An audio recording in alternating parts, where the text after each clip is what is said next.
Auntie Mickey's house. Oh yeah, yeah. Auntie Mickey's house. Auntie's house. You're in the house. You know you're in the house. Come on in and grab a seat, grab a seat. Come on in and hit that light, hit that light. Oh, you're Aunt Mickey's house. Auntie Mickey's house. Grab a seat, prop your feet. Let's sip some tea, sip that tea. Entertainment, news, and spirituality. From the culture to the fun, Auntie sets the tone. Sets the tone. With a laugh and a truth, she holds the throne. She holds the throne, yeah. Auntie Mickey's house. Come on in now.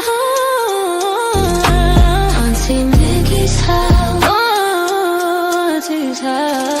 You're in the house. You know you're in the house. Come on in and grab a seat, yeah, yeah. Come on in and hit that light. Don't forget now.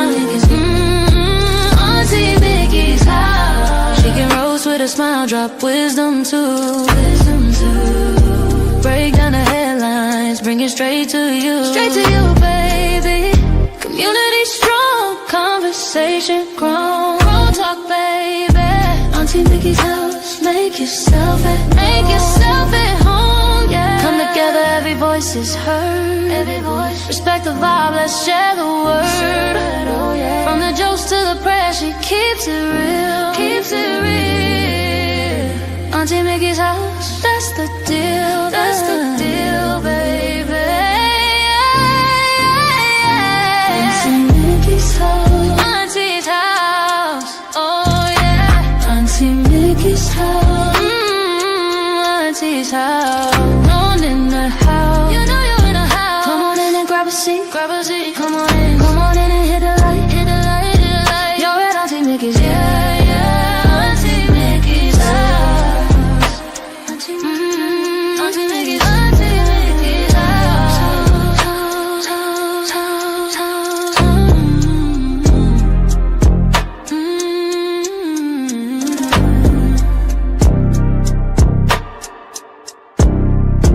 Auntie Mickey's house.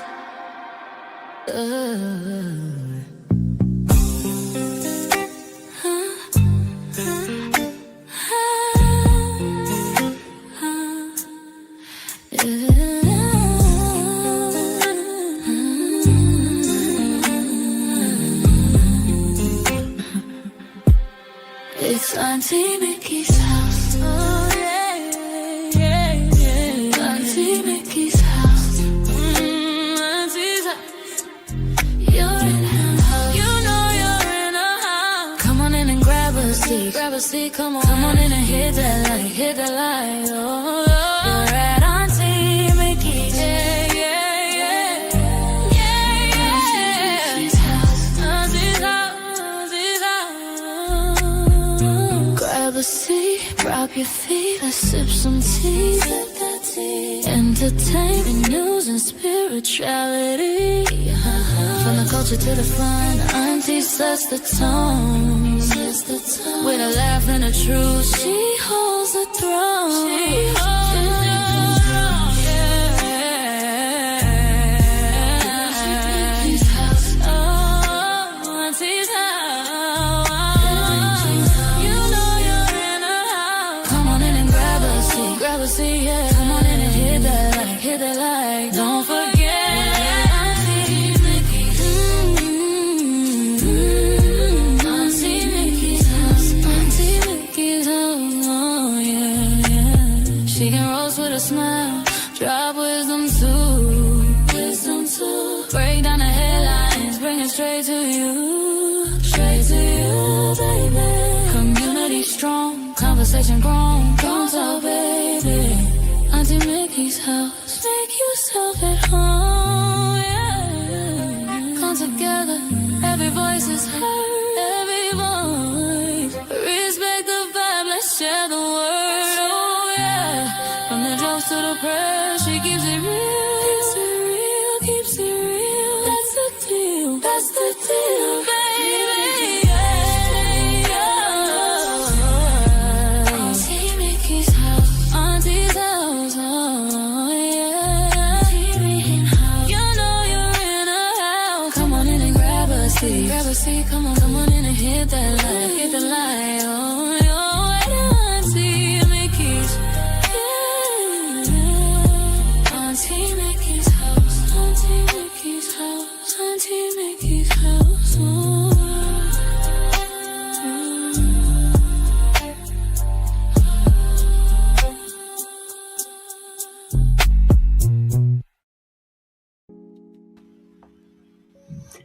Good afternoon. Happy Monday, y'all. Happy Monday is the beginning of the week, and it's another day above ground. How is everybody doing out there? It's so good to see y'all. I got some folks in the bushes, and I got some folks out there in the chat. Hello, y'all. It's so good to see you. So good to see you. Hello, Miss Purple. How are you? Hello, Adventurous You. Hello, Doodle Bird. Satin Doll, how are you, sweetheart? And of course, last but not least, my boo thing, my good thing. How's my baby doing? Good to see you guys. Good to see you guys. It is Monday afternoon and another day above ground. That's the best I can come up with right now. Another day above ground is a good day. So, of course, I've been covering as much as I can the Nolan Wells case. And I am no sleuth.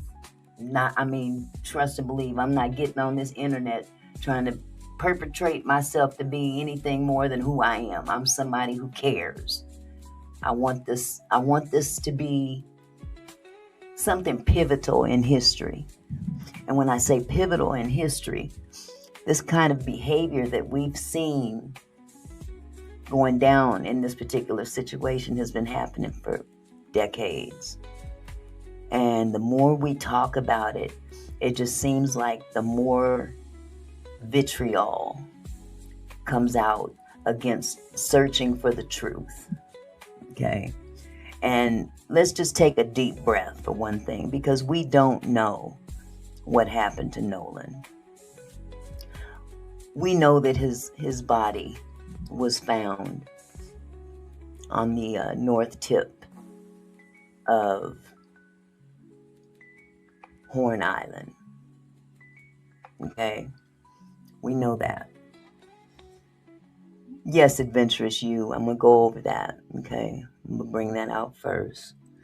There's been a lot of content creators on this, and I think they've got the same passion for this case that I do. At least that's how I look at it. You know, we're tired. We're tired of the same old shit, different day that we've come across for decades. And thank God we've got the internet now, because there was a point in time where, hey, we just had to live with whatever they did. But you can't go up against the world. That's one thing's for sure. You can't go up against the world. And as long as we keep it out there in the forefront, they can't ignore it. And when I say they, I mean those that are opposed to facing the truth, that there's a problem. There's a problem in this country with regard to racism. It's a big problem, and has been. And it ain't, you can't snap your fingers and make it go away. Understand what I'm saying? And to throw a rock and hide your hand and then point to the other side and say, see, you're making this about racism. No, we ain't made this about racism. Because we can't make nothing about nothing without you doing something first. Okay? But I'm so glad that we've got content creators out there that are working hard to keep this out in the forefront. We've got content creators like Willie D. Shout out to Willie D. He has been on top of this from the get up.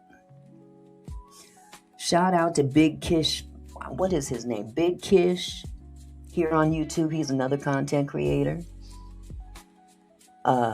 Taylor's publishing house, I'm just talking off the top of my head now. We've got content creators out there that are seriously on top of this. And people can come in my chat and really show your ass because you're proving my point. Those that are coming in here saying real stupid shit is just proving my point. You can throw all kind of insults out there that you want. You know, you do what you want. You throw out the insults, but it ain't gonna change the truth. Ain't gonna change the truth. Because we haven't gotten to the real truth yet. And it's very ironic that because we haven't gotten to the actual truth yet, we're just asking questions. We're pointing out discrepancies in stories. And because of that, we've got people out here attacking the victims. That's a telltale sign right there that we have a big problem in this country. So when they come into the chat and say stupid shit like Willie Doofus, yeah, I'm talking to user-BS2ZK1CY4K. When they come in to people's chat saying stuff like that, you're just playing your hand. Okay? And fortunately, trolls such as yourself, I have the ability to kick your ass out of here. And so with that said, you can go bye-bye. Find somewhere else to spit your venom. Start your own channel. Get you a channel, monetize it, and do what you want. But you won't do it here. You understand? So with that said, I'm letting y'all know I'm not going to pay attention to a lot of these comments. But my mods have full authority. When you see somebody acting ridiculous and being disrespectful, kick their ass up out of here. Kick them out of here.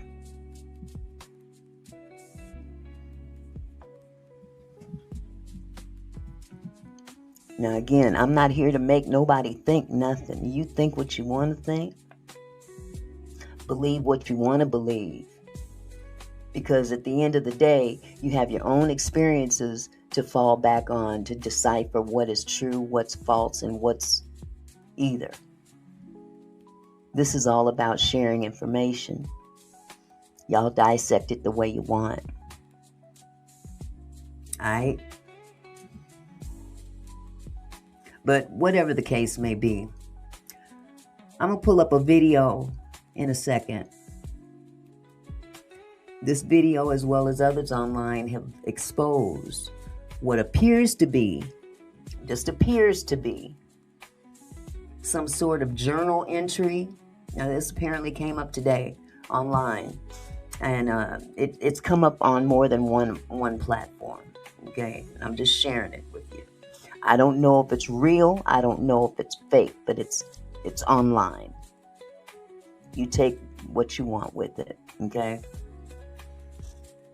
But this journal entry is from someone who was apparently privy to certain inside information about this case on the day of Nolan's disappearance.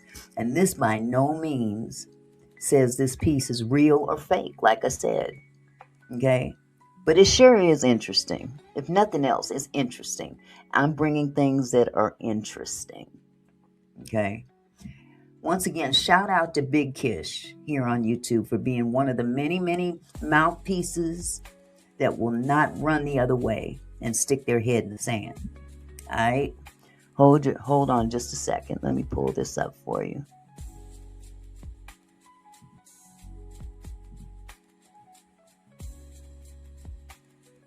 Okay, where is it? Let me share this with you.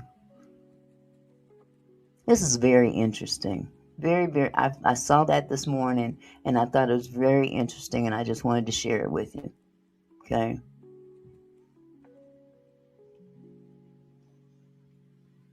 Okay, where is the button? Push the button. Now you just can't leave. Now you just can't leave. Maybe if you're trying to convince the general public that these boys are innocent, don't quote a mob movie in which they then beat up a bunch of bikers at a bar. And it seems quite obvious to me that this lawyer, instead of, presenting evidence that would help exonerate them in the public eye, like showing the actual security cam footage of when they came home or the text messages with Katie. No. Instead, we're going to keep it focused on race, which you can see by this clip. People are pushing the narrative, oh, this is a race thing. Well, obviously it's not. I mean, this is like a brother to us. I mean, Nolan's no different than anyone else in our group. I also want to say, I think it's so criminal that they took something so anti-racist and flipped it into something super racist. Like this is the definition of anti-racism. I mean, I was kind of confused by this statement. Hello, Black Lion. How are you, my brother? Good to see you. Good to see you.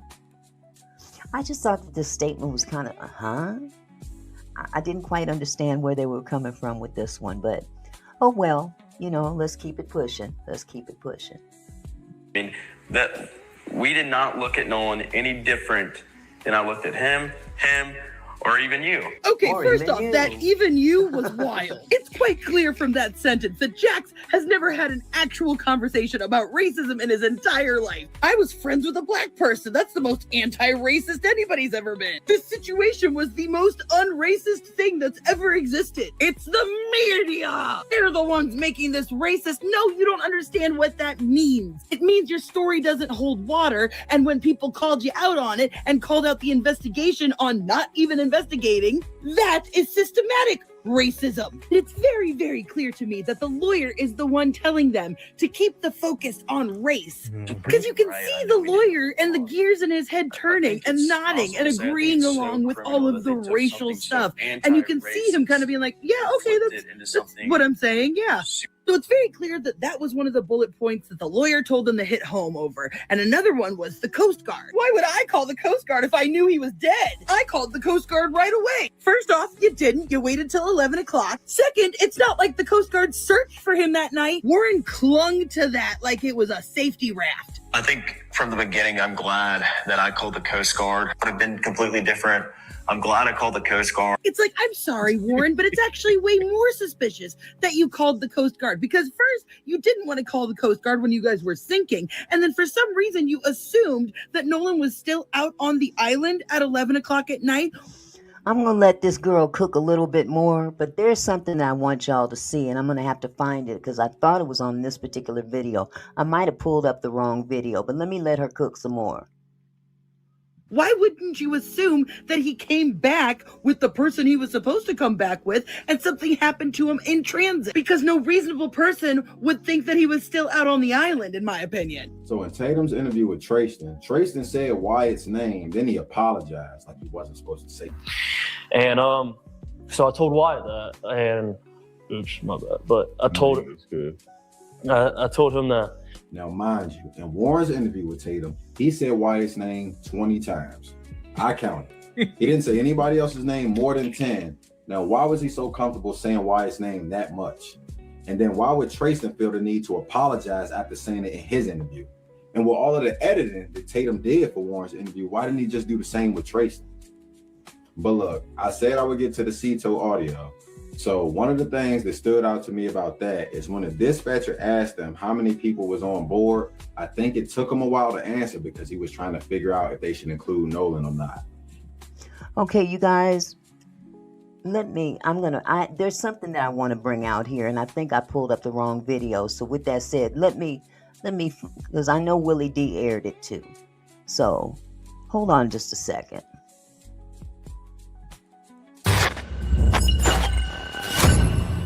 Willie D Live. What's up, family? Well, what do we have here? A mysterious letter pops up on the internet, providing a motive in the Nolan Wells case.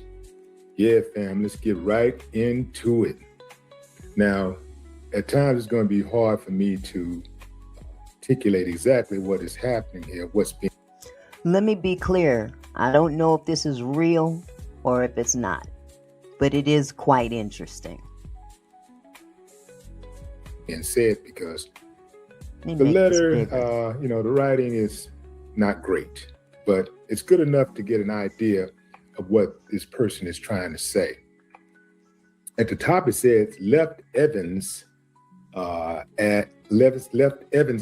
at 10:30 a.m. on boat to Island. That's July 4th. This letter is dated. Okay, so we say, we got to the party island. We had alcohol. I may have drank a half, if not a whole seltzer throughout that entire time. Was worried about returning for his second swim. Now, again, let me reiterate. We don't know who wrote this. It appears to be some kind of a journal entry. Okay? I don't know where it came from. I don't know if it was just put out there on the internet to throw a monkey wrench into anything, but it's very, very telling. And let's also remember that a lot of young people, especially girls, okay, a lot of young people have a tendency to journal. They write things in their little diaries and stuff like this. This is nothing different that's been going on for years and years and years. I remember having a diary myself and just documenting whatever went on one particular day. So that's apparently what this is. Okay. He didn't want to ruin his chances. He's talking about Nolan. Cell service sucks here, Nolan. Imagine something happening to you and not being able to call out for help. This is Wyatt saying this, allegedly. Nolan side eyes and dismisses the comment. Nolan snaps a photo or video of something. Wyatt had been sniffing the cocaine all morning. Wyatt tries to grab the phone or tells him to put it down, and Nolan jerks the phone. This feels what would lead to Nolan's death later. Let's see, approximately 12 hours later, Nolan was already having an inkling that he shouldn't go to the pool party later. Him and Wyatt had animosity for a while, more so Wyatt, because Nolan was, I don't know what that word is, but the next word says back. He forgave easy and didn't hold grudges. He was the peaceful friend, the conflict solver in most of his social group. He had several, maybe 3, and the rest of that part is kind of watered out there. Now, Satin made a point that I actually have to agree with your reasoning. The journal date is questioned to me July 4th. I'm not feeling that one. And that's very legitimate, because like I said, we're looking at information. We're asking questions. We're not pointing fingers about certain, information that's out there. However, we're dissecting and looking at whatever's becoming available. And it's pretty much hit and miss, But I will say this before I forget, because I'm geriatric and I be forgetting stuff. It's been how many days? It's been quite a while. And let's just say this. If it were perceived to have been an actual drowning, we wouldn't be talking about it right now, because the state would have basically come right out and said, here's what we have. No, I didn't see that, Kendra. Hold on just a second. Let me finish my thought, because I will forget. If this was considered to be an actual drowning, as they came out initially stating, we wouldn't be sitting here talking about it. The state would have pretty much proved the point right then and there. But because different things have been, parts of the body have been withheld, information is being held close to the chest, it's safe to say that they're not perceiving this as an actual drowning. That's what it looks like, okay? That they're not considering this to be a drowning, okay? Now, Kendra said, did you see the video of the man threatening Nancy Grace? No, I didn't see that, sweetheart. When did that happen? Did that happen today, Kendra? That one is news to me, sweetie. I didn't hear that one. There's so much information out here on this internet that you can't even keep up with it all. It's crazy. But that's why we're here as a unit to work together and share information. So anything that you guys put out there that I haven't heard, thank you. I appreciate it. Because if it was left up to me just by myself, I'd have missed a whole lot of stuff. Thank you, Kendra. Kendra said, yes, that was today. Okay.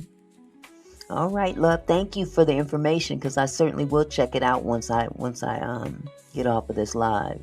This thing is so heavy that it's really, I have to back off at the end of, when I do a live. I literally have to go lay down because it leaves your head spinning. You know what I'm saying? It leaves your head spinning. So let's continue.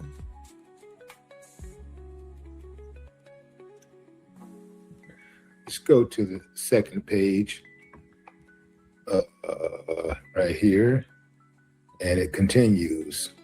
Nolan was only put on the boat to be transferred back to the island around 3 to 5 a.m. on July 6th. That's why he wasn't found initially on the island. Hey, Shank He was stored somewhere cool and dark as to keep decompositioning at a minimum. But it's summer. He already started to have a hint of smell permeating the shaded area. It's an area of property him and his friends hiked or hung around. And yes, it's one of his friends' property. Somebody got to form a hiking trail, maybe both. Somebody cried, Wyatt or Warren. Somebody is scared to speak. And again, I'm just going to keep nailing this nail in this thing. This is information. Information. I'm not proclaiming it to be legit or non-legit, but it certainly is interesting. Hey, lady, hold on just a second. Let me get you. Lady Letitia about to join the panel. I love it when I have some company.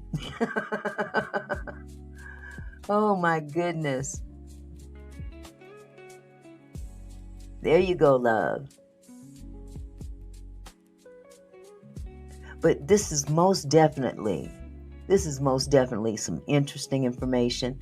Whether it's real or not, it certainly gives you a potential motive, mindset, whatever the case may be. There's information just embedded in just a few of the lines that gives you a visual. Real or not, it's something to contemplate. Because, hey, if it can be identified, it could be edified. Let's continue. Come on, Willie D. Where is this button? There we go. Somebody was, looks like they're a theatrical. I can't make that out. All of them are being haunted. Nolan decided to unfriend this group, and they couldn't accept it. And this, my friends, as far as this person is concerned, believes this is the ultimate motive. Now, I have not been able to authenticate this letter. Just like Willie D said, he has not been able to authenticate this letter. Neither have I. Hello, Lady Letitia. Hi, Auntie Mickey. How's it going? It's going like flowing. Just So sharing whose some letter information. is it? Huh? I was saying, whose letter is this? This is a letter or journal entry of some kind that came out on the internet today. And I'm not saying it's real. I'm not saying it's fake, but it's certainly interesting. It's certainly interesting. I wish you had been here in the beginning where I could rewind it so I can have him read it again. You sure? Yes, I'll do that on my own. You keep going. Okay. Yes. Okay. Because it's definitely it's very interesting. Whoever wrote this, if they are in fact in the loop, so to speak, or was there on Horn Island to have witnessed anything, they gave some valuable information if it is in fact true. Okay. And Willie D is not the only one that has put this on their platform. There's another content creator by the name of Big Kish, Biggkish. And I thought I had the right video. Because he had it on his video as well. And I pretty much liked his rendition of it more so than Willie D, because Willie D had a hard time reading some of the words, and the gentleman that was reading it on Big Kish's platform read it differently. I mean, not differently, but he was a little bit easier at listening and to hear reading. it, to understand. Yes. So I'm going to go ahead and click this video again, and you can go ahead and pick up where we left off. Okay. No, it's floating around the internet. So y'all let me know what y'all think about this letter. It's pretty detailed. It sounds plausible. This is not the first time that we heard that Nolan had an issue, or they had an issue about Nolan going to Horn Island. What we heard initially was that Nolan the friends, the so-called friends that was on the boat with him, was having some trepidation about him going. They didn't want him to go for whatever reason. There was something about a girl, something about, whatever it was. They didn't want him to go. Somehow, some way, he ends up going anyway. But now this letter says that no, Nolan is the one who had some trepidation about going with them, but he went anyway. Because remember now, Nolan is the peacemaker. There's even a video out there of a fight happening and Nolan stepping in and making peace. He was the peacemaker. So ain't that strange? How ironic that the peacemaker ends up dead out of all of the people. You got all the hotheads. They survive, but the peacemaker ends up dead. So if Nolan indeed was murdered, which I do believe he was, he didn't start it. We know that because by all accounts, Nolan was the peacemaker. Somebody's gonna put this story all the way out. At some point, somebody gotta come forward and collect that reward money. It's $125,000 up right now. I do know that Mississippi is not an ideal place to live for a progressive person. People who, love technology and advancement. People who want to get, grow, evolve in life. Spiritually, mentally, emotionally. Mississippi is not the place for these type of people. And he's telling the truth. There's a lot of, it's been said, it was even said here on this platform from people in the comments and stuff. If these people don't like Mississippi so much, how come they stay? Well, there's a whole lot of reasons that people stay somewhere that's all they know. Wouldn't you agree with that, Lady Letitia? Yes, 100%. You can't just always just pick up and leave somewhere that you've been living all your life. Especially if you're in a demographic or in an economical state where you can't afford to. Exactly. And moving is expensive too, just within itself. But no, it's like you said, no, you can't just pick up and move. And why would you? Exactly. So all the Black people in Mississippi should move because they got this going on? Exactly. And not just black people, white people too. You know, because sometimes you have to step back and not always look at it as a racial issue, but Right, that's also an true. economical issue. You know, the Mhm. elite versus the poor. You Yep. know, and it appears in even all across this country. If you ain't got no money, your ass is grass. Let's be real. If you ain't got no money to Especially defend now. yourself, you know, would you say, Yeah, love? especially now with the economy, the recession and gas prices and everything, a lot of people are struggling. Yeah, they are. Yeah, they are. And if you don't have the means to really invest in a real good defense, if you're looked at as being implicated in some kind of a crime, if you don't have the money to defend yourself, you're assed out. That's why there's so many black people right now and white people that are economically strapped in prison right now because they couldn't afford a proper defense. And Right. public defenders are not going to hit it. Exactly. Satin said something. Let me see. It just appears to me that some of the content of the letter was and had happened days long after the 4th. Am I seeing and hearing this and correctly? However you see it, sweetheart, is how you're going to perceive it. I'm not going to say it's right or wrong. Okay? I'm not going to perceive it as right or wrong, but I just thought it was interesting. That's all. Because whoever wrote it, if it is legit, maybe they wrote July 4th on the top of the page because they're referring to that day. Whether they wrote it that day is another story. We don't know. Again, we just don't know. I know I don't know. Shoot. Hold on, let me finish his video up. Mississippi is one of those places where most people go, I do believe, so that they can live in the past. They're stuck. And they get to be, kings and queens because they can't compete nowhere else. That's right, I said it. Now, if the shoe don't fit you, don't try to put it on. Don't try to put it on.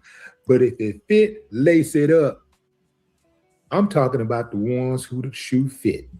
They moved to Mississippi so they can have that good old boy type of life. So they can go back and revisit the past. That's what that's about. I know you. I studied you. Yeah, I studied you. Mississippi, a lot of the people in Mississippi who are, who work in all these type of industries, who, get money and, they're thriving, they're mediocre. They couldn't make it anywhere else.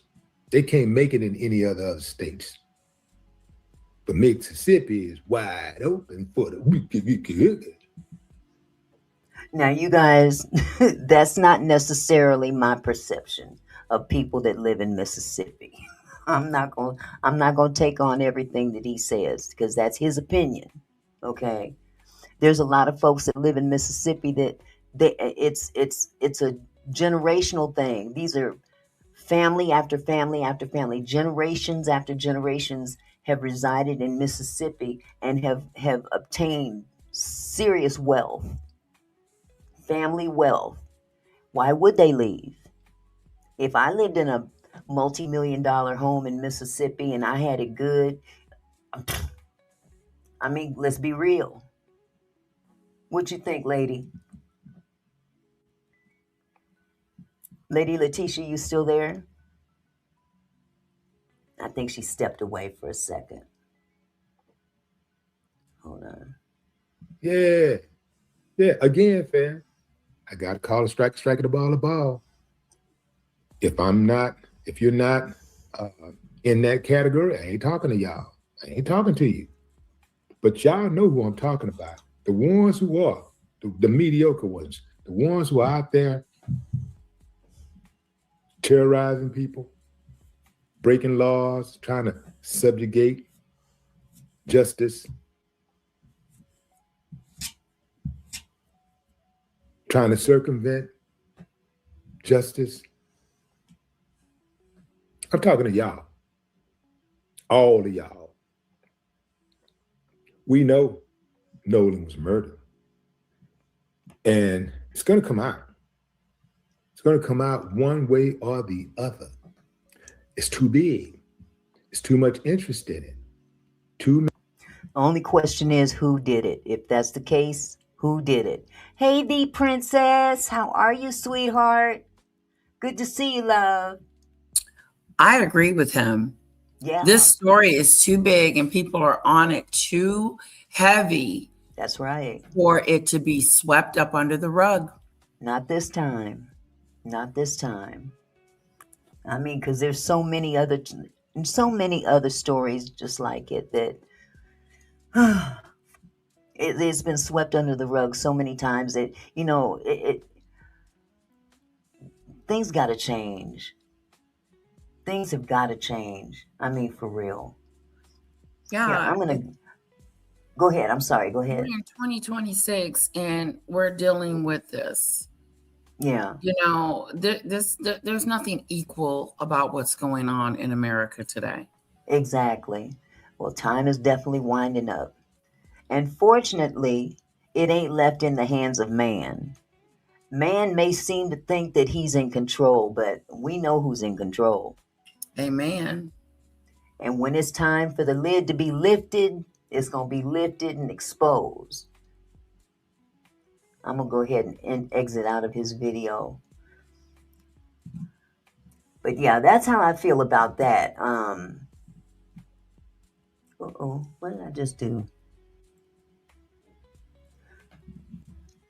Okay, I think I just jumped out of the wrong video. Okay, never mind. No, I didn't. I jumped out of the right one. But that's pretty much where I'm looking at it, is that, time is just winding up. And, the devil's going to always try to fight you back.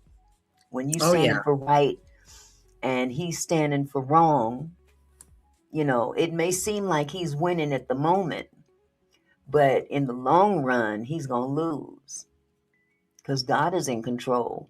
Folks may not want to look at it like that. Even the folks that are siding with the other side. Right.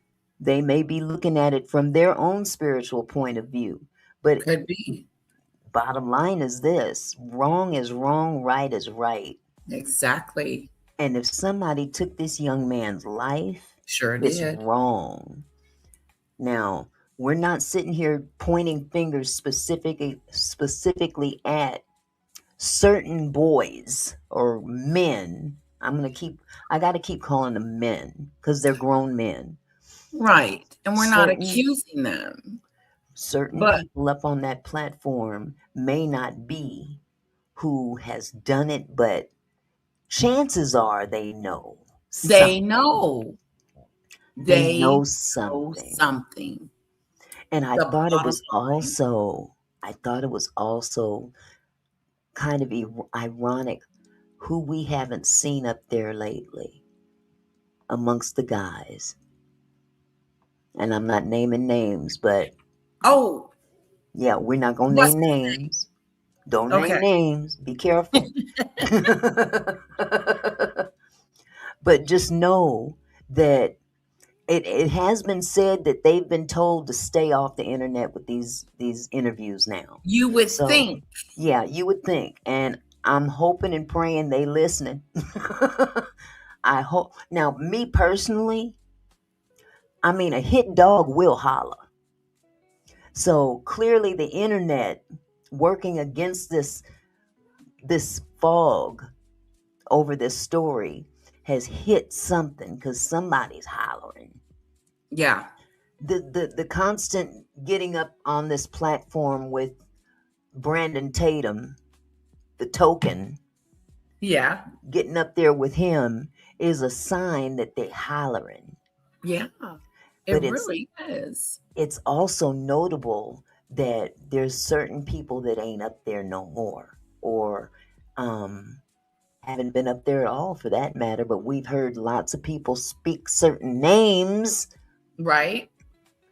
that aren't up there, at least recently. And I think it's also notable that, I get a lot of people that, because I pointed out about a week ago when Warren got up there with the other two guys, and this was after he was being interviewed alone, comparing him to the initial interview with him by himself, and then later on, maybe a week later, or I think it was about a week later, he's up there with the other guys. To look at him then and look at him now, oh my God, he has withered away. Yes. I noticed that. He has withered away. Now, some people say what he's stressed out because he just lost his best friend. Oh, no. Okay. Some say that, Too and relaxed. that's conceivable. Too confident during Yeah, that first interview. That's conceivable. Yeah. However, it's also conceivable that guilt can also make you stressed out. There's several different emotions that can make you stressed out. We don't know which one is stressing him out, but he's certainly visually wasting away in front of us. He looks small. He's gotten a lot smaller. He looks very unwell. Right.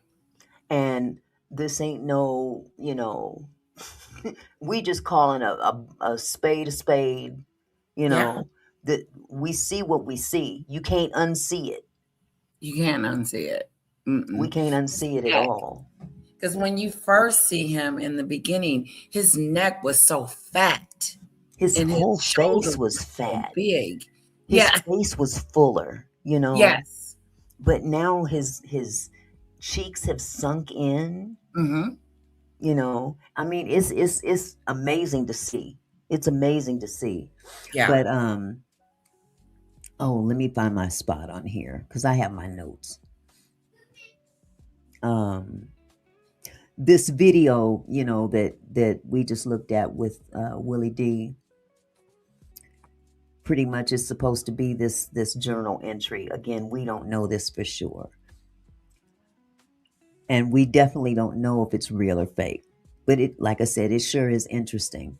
But let's be real. You want to see just how people want to insult and intimidate, brush off, discount, all that stuff. All that has come to life too as a result of this case. And if you're not sure about it, look in the comments. Look in the comment section. Now, it's ironic that I'm not seeing those kind of comments today. I just thought that was quite ironic. Yeah. But nevertheless, we don't know what happened to Nolan, but through all the insults and shit, y'all can't refute the fact that something happened to him. Can't nobody refute the fact. Something happened to him. So, as far as I look at it, it's like, Mississippi, your time is up. And it's time to pay the piper. It's time to pay the piper. Yep. So, you have ran your last race and it is over. It's time. Auntie Mickey, enough is enough. Yeah. Because I hear you say that, and other people too, that Mississippi is known for its division and racism. They And made movies about it. I mean, wow, really. documentaries and movies. They made movies about it. And for it to still be going on today, it's sad. It's really sad because it's kind of scary. And that's why, and not that you're scared or anything, but you push really hard in getting this out and getting the word out and making this really important. And I am grateful to watch it and see it in real time and watch you do your thing, Auntie Mickey, because you and all the other YouTubers are going to be the ones that help this young man out to keep his story alive. Yeah. Because it's been, a month now? It's been a little over a month. And it's really sad because it's the content creators that actually brought it to the forefront. It wasn't mainstream media. It wasn't mainstream media at all. It took about 5 days for the Wow. content creators to have this out there on blast. For the mainstream media like ABC, CBS, Yeah, NBC, nothing. it took them about 5 days to even realize that this was a story. That it was a story. So if this one was covered up in the past, think of how many others were covered up. I mean, just honestly, there's stories out there of it. I mean, even recently, I guess there was another young lady that was recently unalived. You know, Yes. I think it's North Carolina. I'm not sure. There was another young lady that was found hanging from a tree over a week ago in Jackson, Mississippi. This is demonic. Yeah, it's becoming something This is demonic. demonic. And we're going to stand right here and firmly say the devil is a lie. Amen. But yeah, as a matter of fact, as each day goes by, the fight becomes harder and harder and harder It for the does. naysayers to fight it. You know what I'm saying? hmm Matter of fact, look, the princess just said, yesterday a man was in North Carolina. See, this is a daily thing. Right. It's becoming a thing. I saw a video, and I can't recall where I saw it, but it might have been on, oh God, Big Kish. It might have been on his platform where he, and I might be wrong. If I'm wrong, y'all, please correct me. But there's a trend out there. Hello, Lisa. There's a trend out there now that they're hunting black folks for sport. And as a matter of fact, on this one particular video, there was a young man. I don't recall his name or anything, and please forgive me for not knowing it. But they had an actual picture of him as he was running. He was caught on someone's ring cam or something like that on their home. Looked all bruised up and stuff because some white guys was chasing him. Somebody was chasing him. He ran into the police station, told the people in the police station that these white guys was chasing him, and they told him, get the hell up out of here. Fast forward, he ended up losing his life. But he had apparently told his mama, if I end up dead, this is what's happened. Apparently, let me get the story straight, because I want to get the story straight. I might have little small things wrong, but he had gotten a job in Mississippi. He was recruited for a job in Mississippi, and he and his supervisor, I guess, didn't quite get along or whatever, and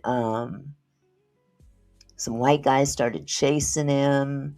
And he told his mom, if I end up dead, this is who's involved. Come to find out, it was that supervisor that was recruiting black men to be hunted by white people. And there was a picture of that very young man who ended up unalived, by the way. They found him, oh my God, they found on 4 separate occasions his remains scattered all over the place 4 different times. Wow.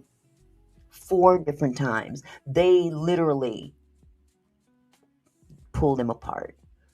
If they didn't pull him apart, maybe animals did. Who knows? But he was later found unalived. Mm. And then we've got movies to think back on, like oh God, there was a movie with Ice-T. I can't remember if it was in the 90s or 2000s. Same situation. The movie was about hunting black folks. Now, if they can make a movie about it, chances are it done already happened. I remember that movie. Yeah. Okay? Don't forget the movie Get Out. There Oh was a movie yeah, called I Get remember Out, that one too. and how When they the were guy had so, beaten her and went to go visit the family, and the family wasn't right. and they were doing some kind of real weird witchcraft on him and stuff like that to Yeah, zone him out, and it was just strange. And and something they was was said. taking their organs, and then they were enslaving them. They were doing some crazy sick It shit, was crazy. real sick shit.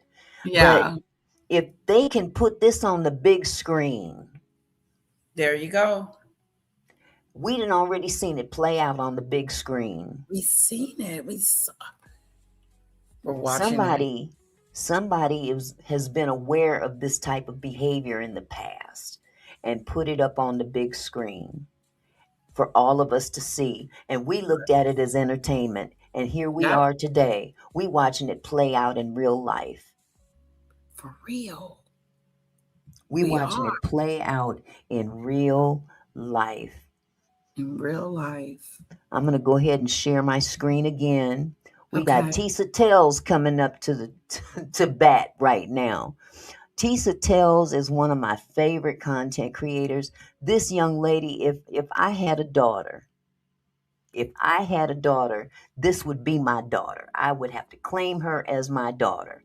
This girl is on top of her game. Okay? So she's been really covering this Nolan Wells case like so much it's crazy. She's come up with so much information, and I think somebody need to give this child a job with the FBI for real. Okay, Yeah, she's a good investigator. she really is. Hold on just a second. Hey guys, there is a new breaking update in the Nolan Wells case. And baby, I know I'm under the weather, but I had to get up and wake this up. You're not going to believe this. Okay, listen to me. The NAACP, as you probably heard, is joining the litigation. But you don't understand how Ben Crump and Ahmad R. Smith have said checkmate to the local good old boy network. And baby, sources are saying they are fuming at what's going on, but it's only going on because they overplayed their hand. They were too confident, too arrogant, too cruel, too cocky. They thought they were holding all of the cards. I love this. Okay. This I is love good. this because now the NAACP is joining the fight. Has got into the fight. The NAACP has joined the fight. Good. And that's why I titled this video, Ain't No Fun When the Rabbit Got the You Know What. Pow pow. Ain't no fun when the rabbit got it. So, America as a whole, we want the truth out, and the people from all the backgrounds and ethnicities are reading through the bullshit. That's what's happening right now. We're reading through the bullshit. Let me keep going here. Let this girl cook. And Ben Crump and Ahmad R. Smith just flipped the table. Okay, I know you know about the feds possibly getting involved. I know you know about them maybe doing a civil rights lawsuit, but you don't know the chess game that is being played behind the scenes. And baby, Ben Crump is literally cha-cha-chaing electric slide to the right. He is running circles around them. And according to sources, the DA and the local Ocean Springs Township is spiraling. Y'all, let's get into this. Okay, first of all, let's talk about the news, okay? And it really was that the NAACP actually came in and said, well, guess what, baby? We are joining the good fight. The good fight against what? I don't know, because apparently it is a sin against Ocean Springs to ask, how did my child die? So the good fight against ignorance. That's the part that kills me. They want to demonize the people that are asking legitimate questions. Legitimate questions. Lady Letitia, what do you feel about that? That a town would literally get mad when someone is looking at those that are questioning what appears to be suspect. How do you get mad? That is shocking. If anything, you should be trying to help and assist. Mm-hmm. and trying to find the truth Mm-hmm. instead of trying to cover it up. And there's no foul here. There's nothing to see here. Exactly. Let's move on. No, there's not. We're not moving on. We have No. a whole man that has lost his life, and someone knows something. And the cool part about it is this young man wasn't no slouchy drunk drug Right. addict dude that, oh, here he is again, the sole black dude in the town who's the town drunk kind of thing. This young man had potential. He had a lot of potential. So much so that, someone else that had equal potential, who's a little bit older than him, is also named in this case, that we're going to not say his name right now or even later. But it's very ironic that this young man here could have possibly outshined the one that's already, doing football for a college in another Right. state. You know what I'm saying? Michelle's Jealousy for real. Michelle says, Auntie Mickey, these guys are hunters in South Alabama. I started hearing reports of dismembered body parts scattered across Baldwin and Mobile counties in 2006 to date because they have bone saws, etc. And that doesn't surprise me because, yes, they are, they're hunters and not necessarily trained to be hunters of people, but I mean, they've been trained to hunt food, being in the backwoods and stuff like that. So, I mean, two things can be true at the same time. She also said it's been against each other, also killing each other and burying in shallow graves, sometimes on their property. As a matter of fact, Michelle, I don't know if you heard, and this is allegedly, but it's been said that many sheriff's departments down south, especially in Mississippi, hold unidentified black bodies in the backyard of those sheriff departments. Wow. Unidentified bodies. That is so alarming. Unidentified black people that have gone missing and no one knows what happened to them. And they want to get mad because we find out about it and want to, question it. Right. Ain't so fun when the rabbit got the what. Okay, and let me go they back. should be outraged too. Well, yeah, but if they're involved, that's a difference. Lisa said the NAACP makes it full civil rights issue in Mississippi, and that's federal. That's a federal situation. See, once it covers Mississippi, the Mississippi line, it's no longer a it's no longer a state issue. It's a federal issue, and therefore the crime is bigger. The time is bigger. It becomes a hate crime. When federal charges are imposed, you're gonna wish it was state. Oh wait. Ain't no fun when the Okay, let me start the video again. Hold on just a second. This little button is so small. Against whatever, but listen to this. Okay, so here's the soundbite that sent them into a tizzy. The NAACP's Office of General Counsel is joining the legal team surrounding the death of Nolan Wells, okay? They said, we're taking up this fight to search for truth and transparency surrounding the death of Nolan Wells, said Christine Clark, the General Counsel for the NAACP. She said, I'm coming.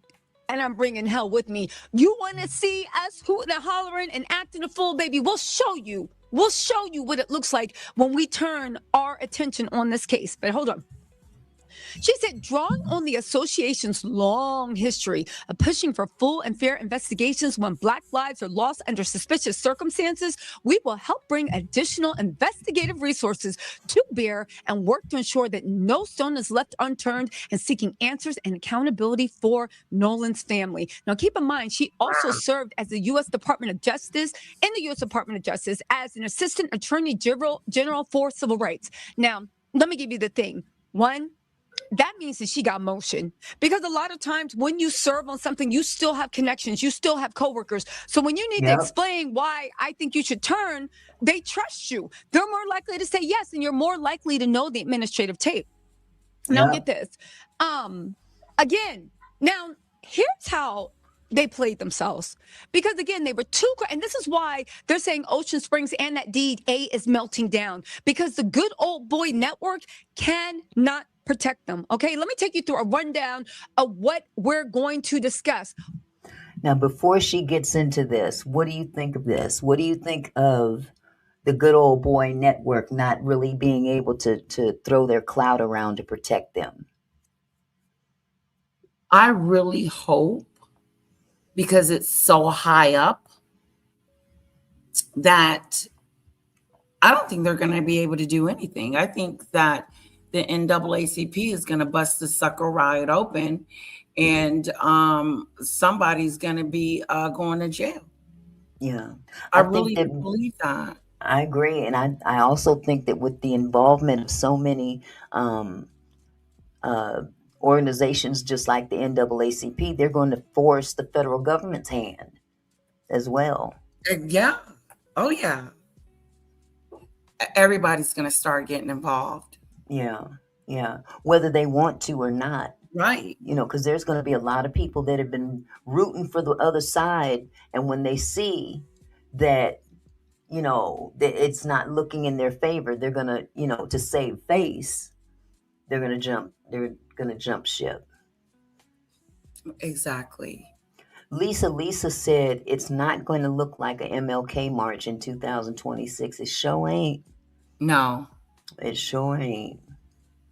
And then we've got, you know, people like Charlie, whatever, coming in here. Are people still talking about this nonsense? Yes. If you don't want to talk about it or hear it, you can leave. Okay? And Don't Charlie, disrespect. would you say that about someone that you loved? Wouldn't you want to be still talking about it? And these are the people that don't want it to be talked about because they don't want stuff uncovered. Nothing to see here, people. Nothing to see here. Just rude. Look over there. Look over there. Right. Nothing to see here. Keep going. Move along. And hey, that's okay. If that's how you want to roll, that you go right ahead. You ain't going nowhere. You can put all that crap in the chat if you want to. That's fine with me. But don't disrespect my chat. You have the right to have a difference of opinion, and I have the right to boot your ass out of here if you get on my pissed off nerve. All right? Hold on. 1, they can pierce the grand jury protective shield. 2, subpoenaing third party and out-of-state facilities, preserving evidence and preventing spoliation, the deposition cross-examination trap. Baby, they played themselves, all right? So where y'all want to talk? Well, actually, you know what? Before we get into the real, because I promise you think you've heard it, but you haven't. Ben Crump and NAACP and Ahmad and Eric Hart, they clocked Mississippi's tea from the beginning. But I wanted to play this one video that I think is really good for a lot of people to hear, because when people hear about a good old boy network, I don't think they quite know how it plays out in real life. And I think this young woman from the South is giving you the best breakdown, and it also lets you know what they're up against. And then we're going to get into the part where they are cha-cha slime, and also the way they are going to break open that autopsy.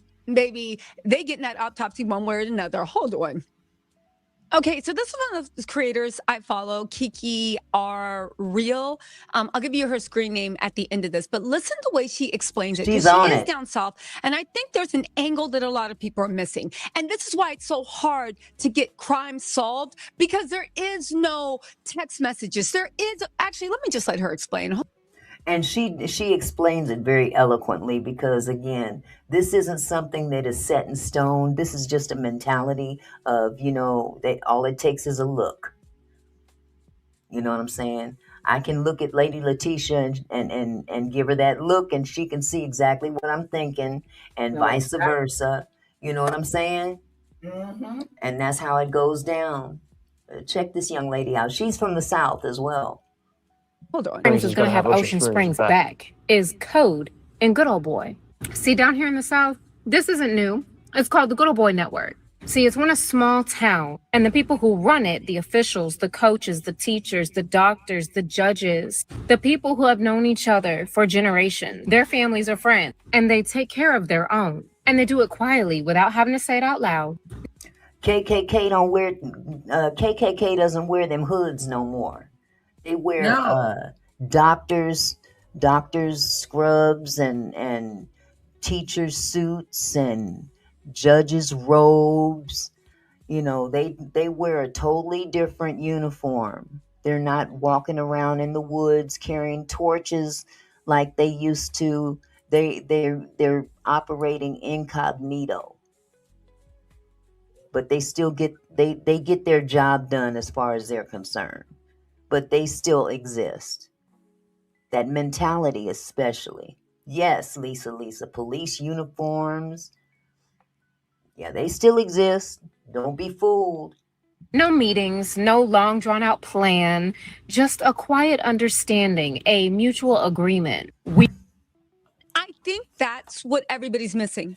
And that's why they were so mad Ben Crump was coming, because they knew the heat he was bringing. And the NAACP, Ben Crump, and all these lawyers, they understand it's not that you have text messages saying, hey, I'm not saying anybody did, but dump Nolan's body here. Hey, make sure when the media comes, no, it's unspoken that we look out for each other. It literally is like organized crime, where the crime boss doesn't, and I'm not saying they're involved in organized crime, but I think the structure where the crime boss, there is a goal and everybody works independently to reach that goal. Okay. And that's why why they're so cocky and arrogant, because through traditional stuff, they get away with it. Because they control the governor, they control the mayor, they control the local townspeople, they control everything. So basically what they say is law. But let's let her finish. I'm sorry, Kiki, hold on. We protect our own, and we handle things before anybody from outside gets to have a say. When somebody says, well, the people in this town's going to take care of their own, we got each other's backs, what they're really saying is outsiders don't get to ask questions. You don't get to decide who gets justice. You don't get to say what happens. We will say what happens. We will be the ones to determine what the narrative is and what we want you to see, believe, not believe, who gets reprimanded and who gets to get shit covered up. They get to decide what's get covered up. Like say a football star happened to commit murder, or say the son of a judge happened to witness a murder, things like that. And outsiders can be reporters, attorneys from outside of the town, and let's be real specific, the Black community. Even if there are the tokens like Tristan who think they're one of the good old boys. Maybe Nolan thought he was one of them too. We don't know. His daddy did say that he didn't see color. I don't know. But like we always know, a token gets spent. But I need you to understand why it's so important that Tristan said that, and why we should all have our listening ears on high alert. Because him specifically trying to disprove Nolan's blackness, but then also counting himself as Black, even though he would only be half. And according to him, Nolan was 3/4, even though that's not how fucking race works. But then try to come for the Black community saying, I'm supposed to be one of y'all, but my white families have my back. Like, boy, sit the fuck. That's the funny part about it. Trayson's out here flexing his little chest, because he still has to live there, and he's picked a side because he's still got to live there. And, he's living on a certain side and trying to use both sides to prove a point. But bottom line is that, you can't hide from the truth. I don't care how much you want to roll for Ocean Springs, you know, speaking in code or whatever. But I tell you what, same thing that could happen to Nolan could happen to anybody of color, including someone who's half black or 3/4 black or whoever. Yeah. You know. Down. But him saying Ocean Springs is going to take care of Ocean Springs, we going to have each other's backs, that tells you exactly how this town and the people, the families that run this town or the state of Mississippi as a whole see this situation, this case. No. Lady Letitia, how did you take that statement when Tristan said that?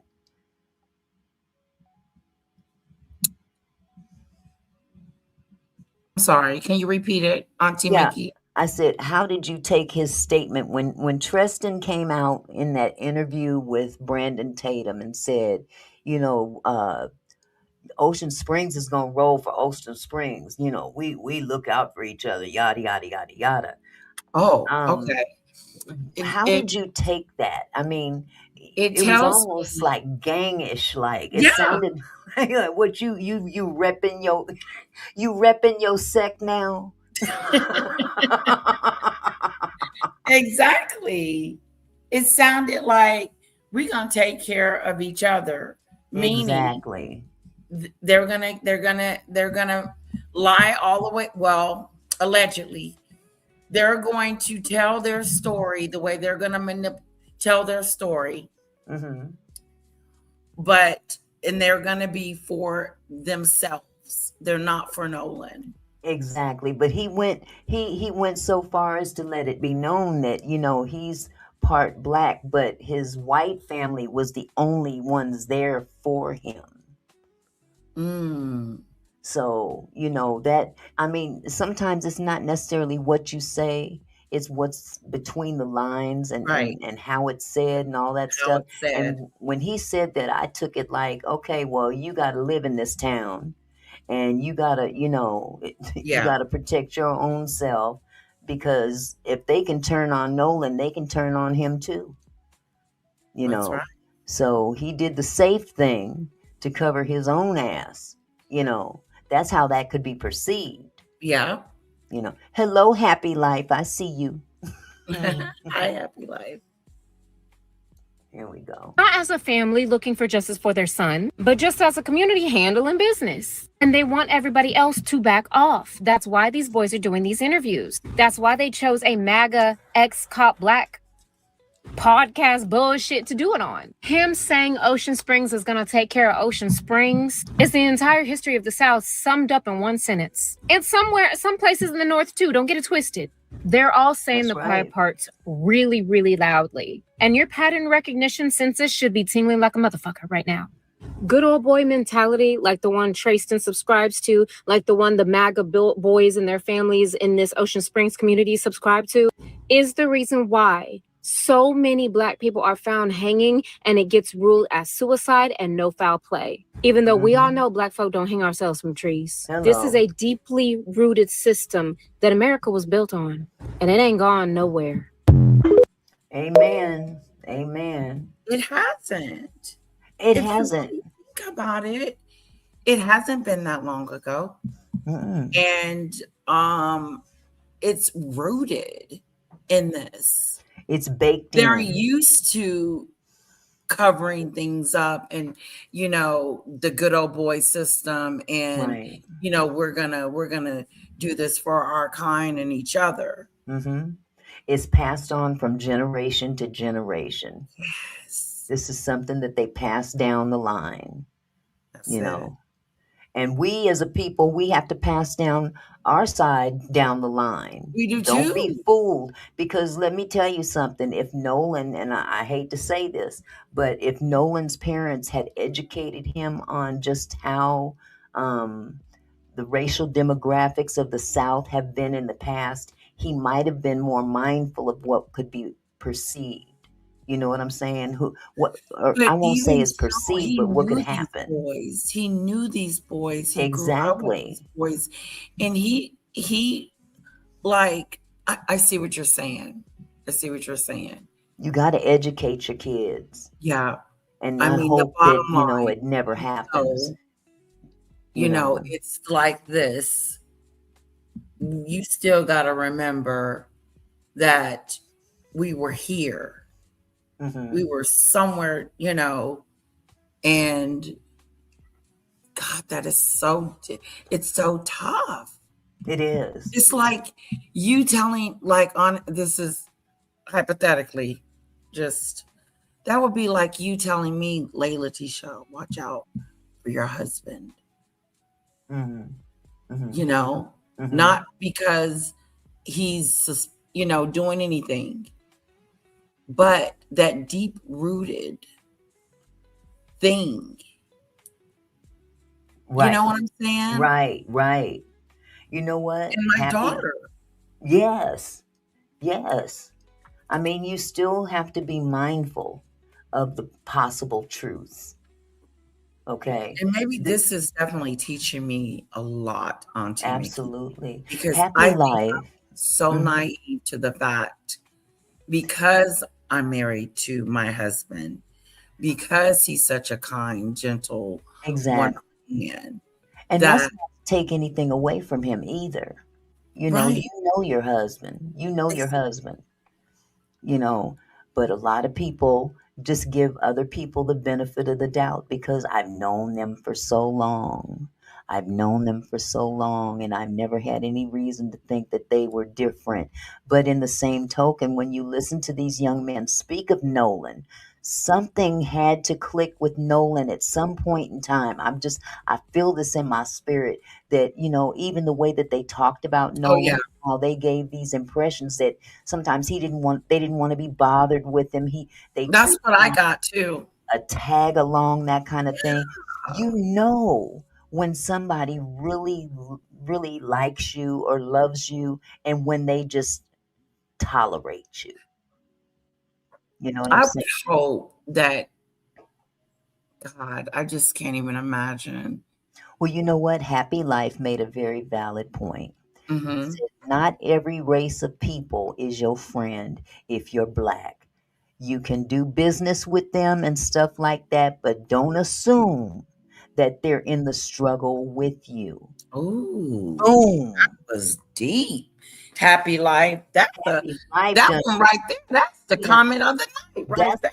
I done put a star by it and everything, and I hardly do that. But listen, that is the truth right then and there. I mean, you can't assume that they're in the struggle with you right there. Exactly. That right there, that struggle with you, because they're not. You don't know. They could be. You just don't know. Yeah. I mean, and again. And honestly, Auntie Mickey, this is making people distrust the system, distrust everything about this. Distrust. Exactly what you just said, to distrust the system. And then the fact that we've been trying to give people the benefit of the doubt, and time progresses, even though to us it might be a lot of time in the whole circumstance of complete time. It's just a drop in the bucket in terms of time. You know what I'm saying? Yeah. A minute to God is years for us. Okay, so just because things have been laying low for the last couple of years, you know what I'm saying? And in terms of what's being put out there in the media, does not necessarily mean that it don't exist. There's just different ways that it's been covered and not reported, or you know what I'm saying? So, and again, money has a lot to do with it. Nolan's parents were not all that, they're not as elite in terms of their finances. I think I heard his mom say, we don't own a boat. Of course they don't own a boat. They don't have the same kind of money that Nolan's friends' families had. So Nolan is hanging with the dudes that's got, access to the things that he doesn't have. That's true. Well, how they looked at him like, oh, you poorer than us. You're beneath us. But in the same token, Nolan was richer in terms of character, Oh yeah. ability, love from others. Okay. The things that Mhm. we hear about Nolan, I haven't heard anything speak those same things It's about those very guys. no. Mm-mm. And Not even Tatum. He you ain't know, even said the boys. I mean, no, Nolan had the capability to draw people in. He had lots of other people that were considered friends. Right. These particular guys, they were the ones that had some access that maybe the other friends didn't have. Javon and his twin brother, they didn't have that kind of money. Javon and his twin brother, their mom was friends with Nolan's mom. They didn't walk in the same circles, and Nolan walked in circles that his mom and dad didn't walk in. And it's unfortunate that it came down to this. Nolan's mom did not know these boys the way most people would know their Yeah, quote that's best troubling. friends. you But know he's an adult, so yeah. but again, I mean, I know I went to school with a whole lot of people. Okay, some people were people that I grew up with from so long ago that I don't recall how we met. We weren't even in school when we met, and we still are cool now. Okay, then there's people that I met later that we became cool, but they weren't as close to me as those original friends. You know what I'm saying? Because we knew Right. each other longer. But in the same token, it's like, you have friends throughout life, and some friends treat you a certain kind of way, and some friends don't. You know what I'm Right. saying? Yeah, You went to yeah. school with And people. the Yeah. feeling. And that's what I was thinking when I was thinking about Nolan. I was like, I wonder, did he feel the distance, or did he feel that, they didn't treat him, quite the same as everyone else? I mean, did he sense it? Did he know it? Or did he just not care? Or, I just wonder, because there is a difference. Absolutely. And you know what? We will never know because We won't. we can assume, We can you know, assume. we can assume, but we will never really know what was going through Nolan's mind, because even they No. said that he was the peacemaker. Yeah, and the bottom line is, when he went out there with them, he trusted them. And to Absolutely. me, they failed him Yeah. in every way, Yeah. because I don't care who you are. You came with me, you leave with me. Exactly. Because I don't want Exactly. nobody asking me, where is so and so, so and so. Exactly. Like, No. I dropped him off at his car. Yeah. Yeah. I mean, either way it goes, that when you listen to their story, we again don't know what happened to Nolan.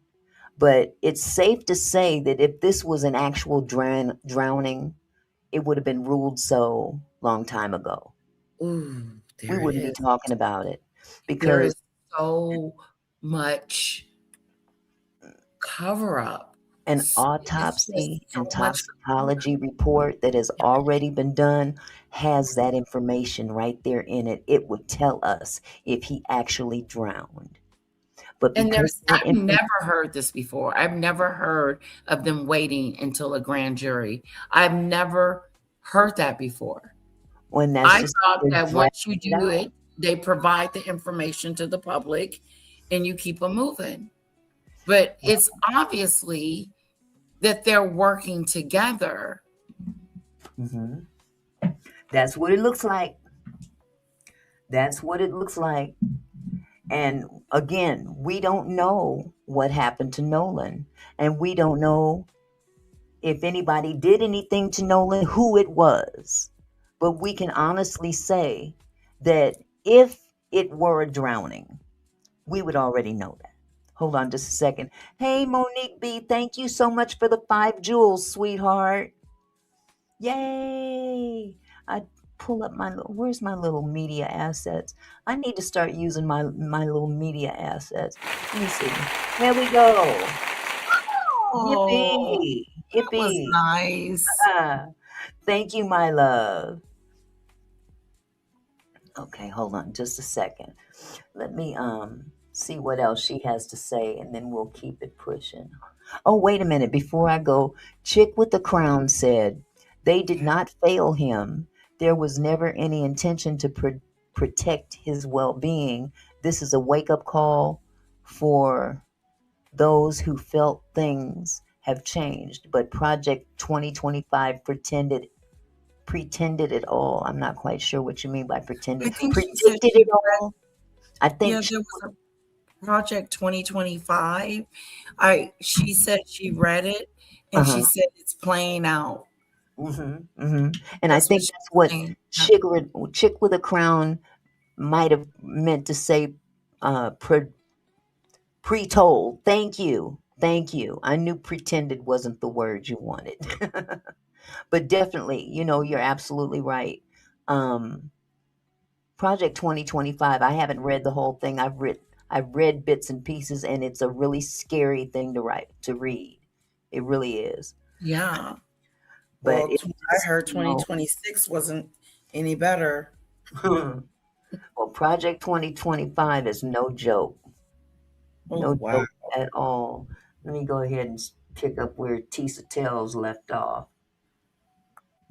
So you guys, sorry guys. So this was Kiki. Let me just zoom in real quick, and then we're gonna get into the PowerPoint presentation. This was Kiki. Gosh, what does it say? Kiki Ariel? Kiki Ariel? Kikiaereal. Shut up. This dyslexia is kicking my butt. Anyway, right? Let's get into it. And let's wake this up, because now that you know what's going on, let's talk about the trap that they fell in. See, that's the thing. They thought the good old boy network was going to protect them from everything. And as much as we are hooting and hollering, they're yelling at us like, shut up, moon, crickets. We'll do what we want. But baby, you ain't doing nothing. So let's run down this, right? By the NAACP joining the fight, they now have a real chance, not just through the NAACP connections, not just for the respect. I know what's going on right now in America, but baby, the NAACP, as much as they hate it, is still the NAACP, okay? The civil rights law, as much as they hate it, baby, it's still civil rights law. And the thing is, when the good old boy network, it usually extends to the town. It doesn't go up to Washington, D.C., because this civil rights and this independent review, it comes out of D.C., not out of Mississippi FBI. But listen to this. In criminal law, the local prosecutor can legally seal autopsy and toxicology results under the rule of grand jury secrecy while the investigation is pending. However, this shield only protects the state's criminal docket. The civil discovery override, when the NAACP and Ben Crump file a federal civil wrongful death suit or a Section 1983 civil rights lawsuit, the rules of civil discovery take over. The federal rules of civil discovery, not state, and federal always override state. What I tell you? Didn't I tell you federal overrides state? Yep. That's no joke. It's a whole new ball game when the federal government gets involved. And they stand a better chance. They stand a better chance if the federal government gets involved. Thank you, Lisa, for the 10 jewels. Oh, thank you, Lisa. Lisa, head to toe. She's such a sweetheart. Thank you, my love. Twice. 10 jewels twice. Thank you, sweetheart. Oh. You are so sweet. Thank you. Do you see what I'm saying? Federal can never restrict states' rights, but if it's more encompassing, federal always guides. A federal judge operates under a completely different authority than a local county DA. If the family's attorneys can show that the sealed medical records are necessary to prove their civil case claims, and they are, and let's not forget this federal civil case can be filed in D.C., the federal court can issue a protective order discovery, forcing the state to hand over the unredacted files directly to the family's independent experts. Now, here's the thing. Between me and you, I think Ben Crump and all of them and Ahmad, and I think they already have this lined up. I think they have the civil lawsuit, at least the first filing. I think they have it ready to go. I also think that it's such an important thing that the NAACP is throwing their money where their mouth is, and they're going through their best lawyers, their investigators, cost be damned, and they're running that tab up. Good for Nolan Wells, right? Now get this, they can also subpoenaing third-party or out-of-state facilities, okay? Now you guys know in the case, parts of Nolan's remains were reportedly outsourced to a specialized independent lab in Miami for advanced evaluation. That was the lungs, the stomach, and the and the throat, right?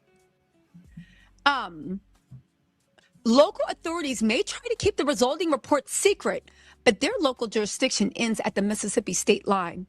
It bypasses the local DA completely. A federal civil lawsuit grants the family's legal team the power to issue extrajudicial subpoenas. They can bypass and the Jackson County Courthouse entirely and serve a binding legal demand directly to the Miami Laboratories corporate headquarters. Now, in demanding the raw data, the subpoena doesn't just ask for a final summary. It demands the raw laboratory worksheets, chemical instrument readouts, tissue processing logs, and internal communications. The local DA has zero legal power to block an out-of-state private lab from complying with the federal civil order. Now, you see what I'm saying? Do you see why their arrogance, their cruelty, their power? You can have your lawyers on Officer DeJango's podcast Sunday, Monday, Tuesday, Wednesday, Thursday, Friday, Saturday, and twice on Sunday. And guess what? It doesn't matter because you're playing a small town game. You acted like you had all the pieces, but baby, Nolan Wells' parents, Ben Crump, is not the type of moon cricket y'all used to deal with. This girl said moon cricket. She said these are not the moon crickets. I get tickled every time she says that. The moon crickets. I ain't never heard that one, but that's a good one. That's a good one. But hey, you know what? Because time is far spent, I'm going to jump forward because she had a lot more to say, and I don't want to take up this whole live with Tisa Tells, although she has quite a bit to say. There's a couple more videos. Now, you guys know about Nerdy Pink Panda. Nerdy Pink Panda is the one that has been coming out. I mean, pow pows are blazing. Okay.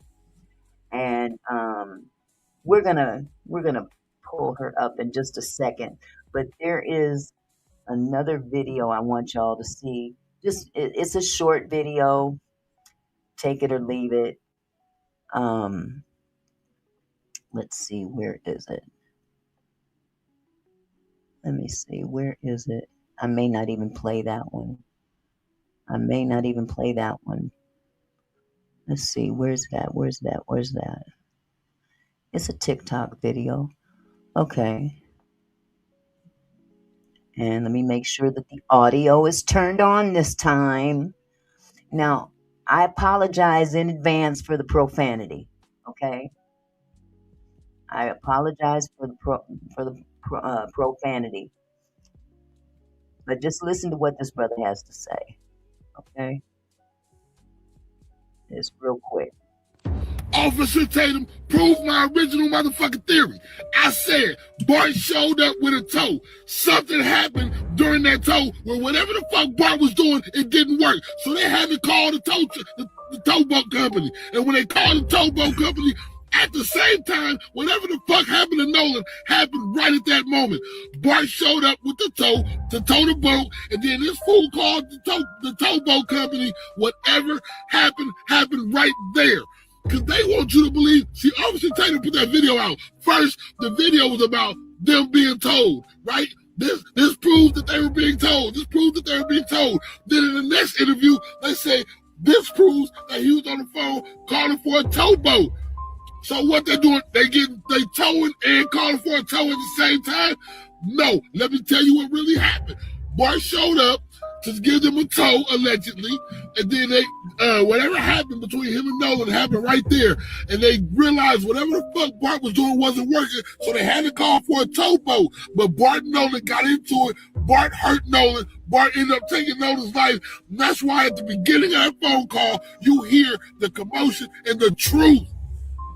Yeah, I said it. You hear the truth. You can see that white girl. Okay, so that's his take. I like his take. I just wanted y'all to see that, okay? Because I'm with him. I kind of feel him on that whole thing. That's what I'm seeing. Because he was on that boat. And I heard commotion on that boat. Mm-hmm. And I heard his name being called on that boat. Mm-hmm. Mm-hmm. And we're not stupid. And I'm with him. I'm with him on that 100%. Something happened during that tow call and all of that situation. They were scrambling, trying to figure out what to do. Pawpaw came in, started telling them, this is what we're going to do. And they got their story. Let's get our story straight. This is my theory only. Let's get our story straight. I hear you. Here, I brought up Nerdy Pink Panda for a reason, because she's been seriously on top of this stuff. Big time. Okay. And it's been her reporting on this that many content creators have been latching on to, because I mean, this child needs to be, literally should be working for the FBI at some point in time. But I'm going to share a couple of videos from her. The first one is the last one until the next one, and I'll tell you why. You'll see from the next one what I'm letting y'all know. So hold on just a second. Here we go. All right, after this, I'm probably going to take a couple days off because my brain needs rest after the last couple of days. Now we know for sure that there was storage in the bow of the boat. All right, so now at this point, I am pretty sure that the Triton was there all day. They didn't switch out the boats. And I'm also pretty certain at this point that this is a real video, because there's one single frame where you can see Bart's boat and you can also see the toes of somebody like dangling them off the water. So if the picture or video were AI, it would be a really bizarre thing for it to just kind of throw in. But there's zero question in my mind that this video has been altered. So then the question becomes, why would they alter this video?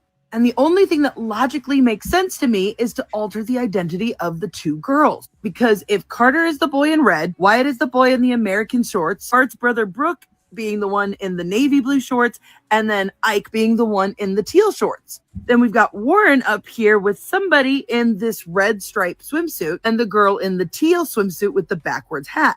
So in this picture, this would be Brooks, this would be Ike, this would be Wyatt, this would be Warren, which would leave this to be Carter. Now, whoever this is seems to be very cuddly with Carter. Like, too cuddly, in my opinion, for it to be like a mother or a family member. Thinking about it a lot from the timeline that we have been told. And what we haven't really been factoring in again is the party. Because remember, Warren said he went to the party, but instead of talking with all of his friends, he went upstairs to go talk with his girlfriend's dad. Now, those families are tight. So if that dad of Ava, if that conversation with the dad didn't happen, then they would automatically know that they were lying. So I've been saying for a while that the girl was somehow involved. And mind you, everybody's back on land now. They're getting ready to do the fireworks, and everybody's swimming and drinking still, blah, blah, blah. So what's the excuse for no pictures at that party? They've explained it all away during the day, but at this point, they're all just being teenagers and having fun again, right? So I'm thinking that the brunette girl is Ava, the girl whose house they went to. And she's pretty close with Warren and the Pyrone family. And they're full speed running. And then after that, I didn't see them anymore. I think you were on the boat. You start from there? Yeah, so after we planed off, Wyatt kept the boat pinned the whole way in. Oh, he annoys me. I'm sorry. Girl, Warren looks sick. Doesn't he? He does. Like, seriously. That don't even look like the same person. Mm-mm. Which one are you? The one with the shorts? I'm sorry. Nolan is the one with the kind of a reddish color with the flag on the front, white. Okay. This guy, Right. the one with the, yeah, he Warren. does not look like he first did. No. Not at all. He really thinned up. He really did. Yeah, we ran into the mouth of Fort Bayou, where we came from originally, and we turned into Fort Bayou, went in the channel, ran probably 500, 600 yards into Fort Bayou. I jumped out of the boat, put the plug back in the boat so access water. So water didn't keep pushing and filling back the boat. According to their own words, they went into the mouth and then they turned and they went about 500-600 feet. Now, mind you, the party house is right around, but they go past it and then loop back around. However, Warren just admitted that at some point they had to stop and Wyatt jumped in. Even then, you heard him stuttering over the story. Like it wasn't a smooth transition because I think they dropped her off. Which would explain why they would go back to this party, because obviously they can't cancel the party. That looks really suspicious. Then my theory has always been that the guys all like broke off and like talked to the parents about what was going on. And that's when they formulated their whole, we'll call her and then we'll call the Coast Guard plan. Remember, she is related. Somehow I can't figure out, but she is related through marriage to the lieutenant that wrote up the very initial report we've seen. Because remember how Morgan claimed that the picture of the boat stuff was circulating around Snapchat and stuff, even though Christine didn't post it to her Facebook page until the next day. Listen to this. His mom was, what was he wearing? And so we were trying to remember what color his shorts were. We couldn't quite figure that out. I said black. Yeah, I think we said black. I really did. He was wearing navy blue shorts? Yeah, it was like dark blue shorts. Dark. I just said black because I was trying to piece everything together and help out. And so at this point, we're freaking out. We don't know where our friend's at. And the girl that took the... Katie dry snitched on those boys and y'all didn't even notice. Let me break it down for you, because here we've got the Snapchats from Katie, right? You're going to notice her teal swimsuit. Right here, we're going to notice a striped swimsuit. In this video from the 3 boats, you're going to see Bart's boat. And in this corner, you're going to see a girl in a striped swimsuit right here. And then right next to her with the same hair is a girl in a teal blue swimsuit. Katie is on Bart's boat in this picture. But wait, they tried to be real clever playing with the lighting on this. Hopefully you got your brightness turned all the way up, because you'll know. But notice they didn't know Katie. In the beginning, they didn't know Katie. They didn't know who Katie was. She was just some girl that Nolan met on the island. Yeah, the lawyers swear up and down that they don't know her. Yeah, I thought that was real ironic. Okay. Notice Katie is wearing a white hat. Now here we've got the picture from the toe, right? Teal swimsuit, white hat. Oh, but that's not all. Again, hope you've got your brightness turned all the way up, because here we've got somebody in red swim trunks. Oh, and would you look at that?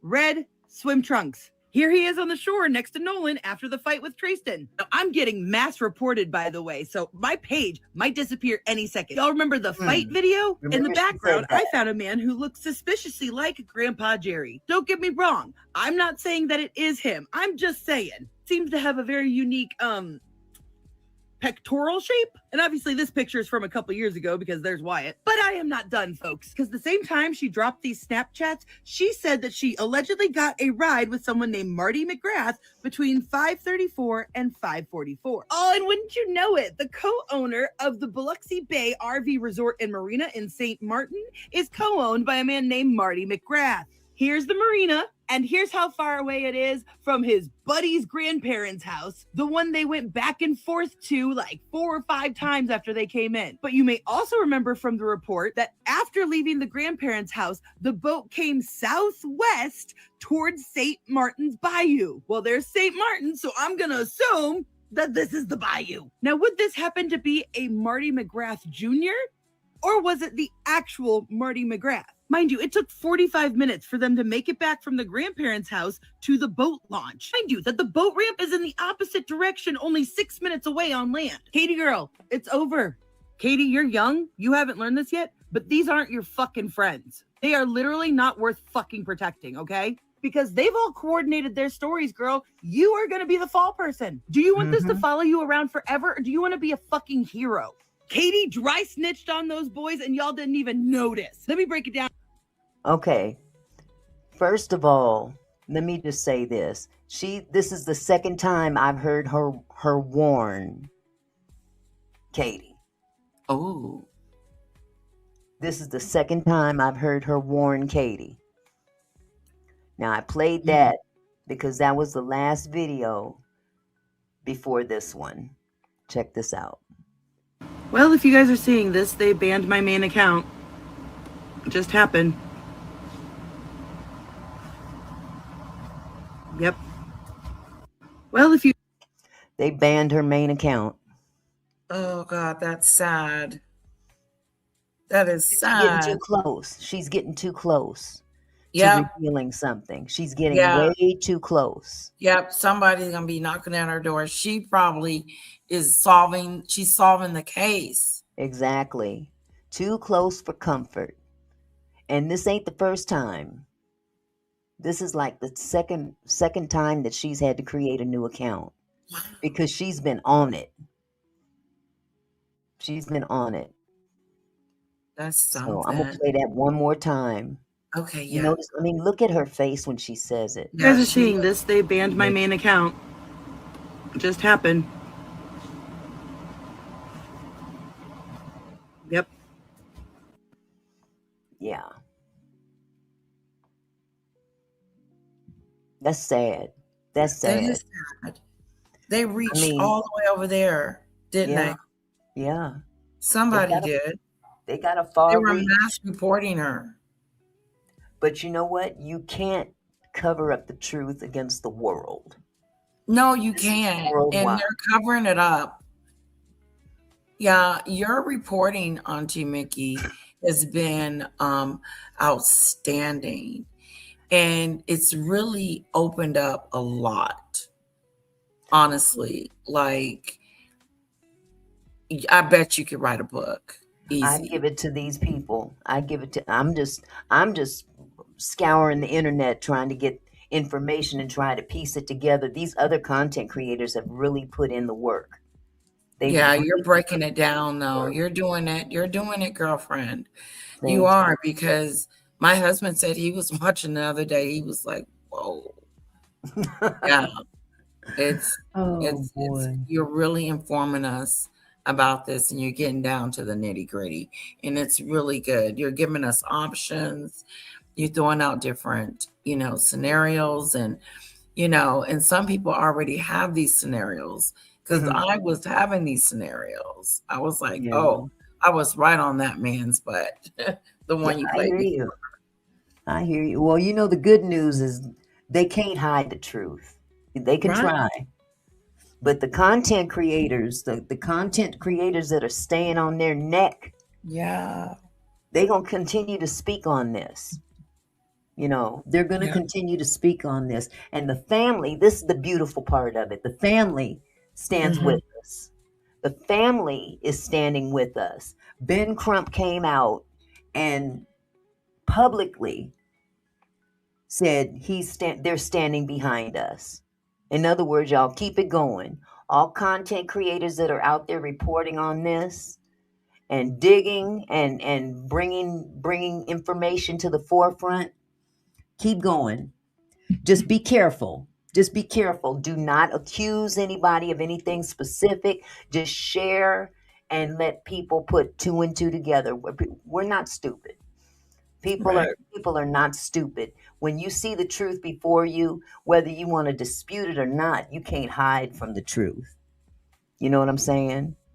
Which brings me to this. Okay. Of course, one of my favorite content creators here on YouTube is Trent Out Loud. Now, y'all, I've told y'all time and time again, I love me some Trent Out Loud. And once again, he has come out with some information that I wasn't able to really share and explain it so eloquently. Let me put it like that. So I'm going to go ahead and share this, and then I got to step away for just a second, okay? Because, I can't hold it any longer. Okay. Okay, here we go. The Nolan Xavier Wells case is about to take a very, very sharp turn, and I want to make sure that I and you are ahead of it. This Monday morning, Benjamin Crump and his legal team sent off a fury of letters to the district attorney. There's one here right beside me. I will not read it in detail. I read a letter similar to this in yesterday's video. I'll pin it below in the comment section, and you guys could watch that video. What this letter is saying is the same one I read to you yesterday from August the 13th. And what it is saying is, we, the legal team, and Nolan Xavier Wells' parents are prepared to hand over the phone to the district attorney so long as the original agreement from July the 15th is met. And what is that agreement? Is that we look at Nolan's cell phone together with your people and our people. We will download it together so we both have access to the information at the same time. Now, this was Benjamin Crump's letter. Now, let me show you from a letter from Nolan Wells' estate. Again, you'll see here dated August the 17th, and it's Ben Crump letter was a follow-up to this letter. And again, it's saying the same thing. Nolan Xavier Wells' family, Christine and Elmore, are fully willing and prepared to hand over his cell phone. They gave them dates. Tuesday to Friday. We're available at any time. We just need 12 hours notice to have our experts come together, and you guys pick a date and time. We will be there. But once again, we're not just handing it over to you to do whatever you want. We need to jointly do it because that's what we agreed upon. And they agreed upon that because they don't trust to put this phone in the hands of the state of Mississippi and let them just run with it. Do you blame them? Not at all. Not one bit. And there was an agreed upon agreement between the two sides that now it looks like that the state of Mississippi, the DA specifically, is trying to backpedal on. Let's put them in a bind. We know they're out of the country. So we're going to give them 48 hours or less than 48 hours to come with that phone. Okay, but that's not what y'all agreed about.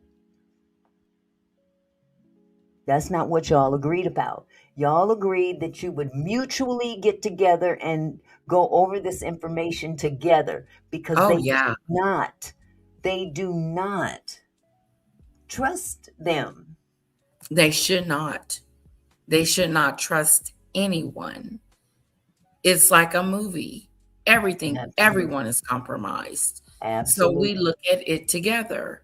Absolutely. And what is this? A demand to the phone? Yeah. Yeah. Well, we're here. I know we did it. We said, but now what happened? What made you, what changed your mind? Yeah. And why are you demanding something that doesn't belong to you? Well, and they're considering it evidence, it is evidence. But you guys already had a mutual agreement back a month ago. And now you're in a different type of bind because, now you can't sweep everything else under the rug. So now you're going to try to use this little technique, so to speak. And the thing is that this hasn't even been handed over to the grand jury or anything. This is still under investigation. See, they're trying to discredit the family, the victims.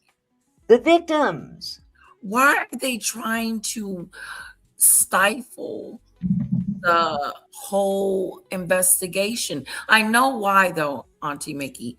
What I'm saying is, they're guilty of something or trying to hide something because they're not keeping up with their side of the bargain. Something happened with the autopsy. Something is going on with all this evidence, and it's becoming overwhelming. And the young men have been instructed to stay off of the internet now because every time they get up there and do an interview, they tell on themselves in some shape, form, or fashion. And now they've been advised, keep your asses off the internet. Because now people are going so far as to read their body language, their eyes. I mean, they are really looking into this deep. You know what I mean? Yes, So they are. let's prevent that from happening and just stay off the internet completely. That's what they're doing.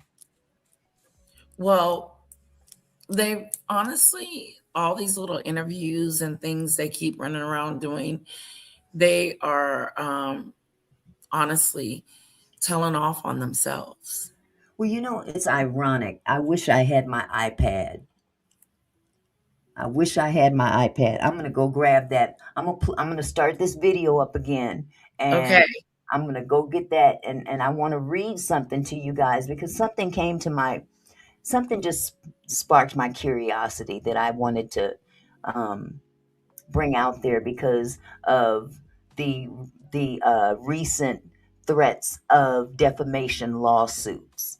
Okay. Just remember, defamation lawsuits against content creators. That's the purpose of that one attorney that came out wearing the call Right. baseball cap. Mhm. He's a defamation attorney. Okay, that's the whole purpose of him being brought on board. Okay, keep that in mind. Let me start this video up again. I'm gonna go find my iPad. Hold on.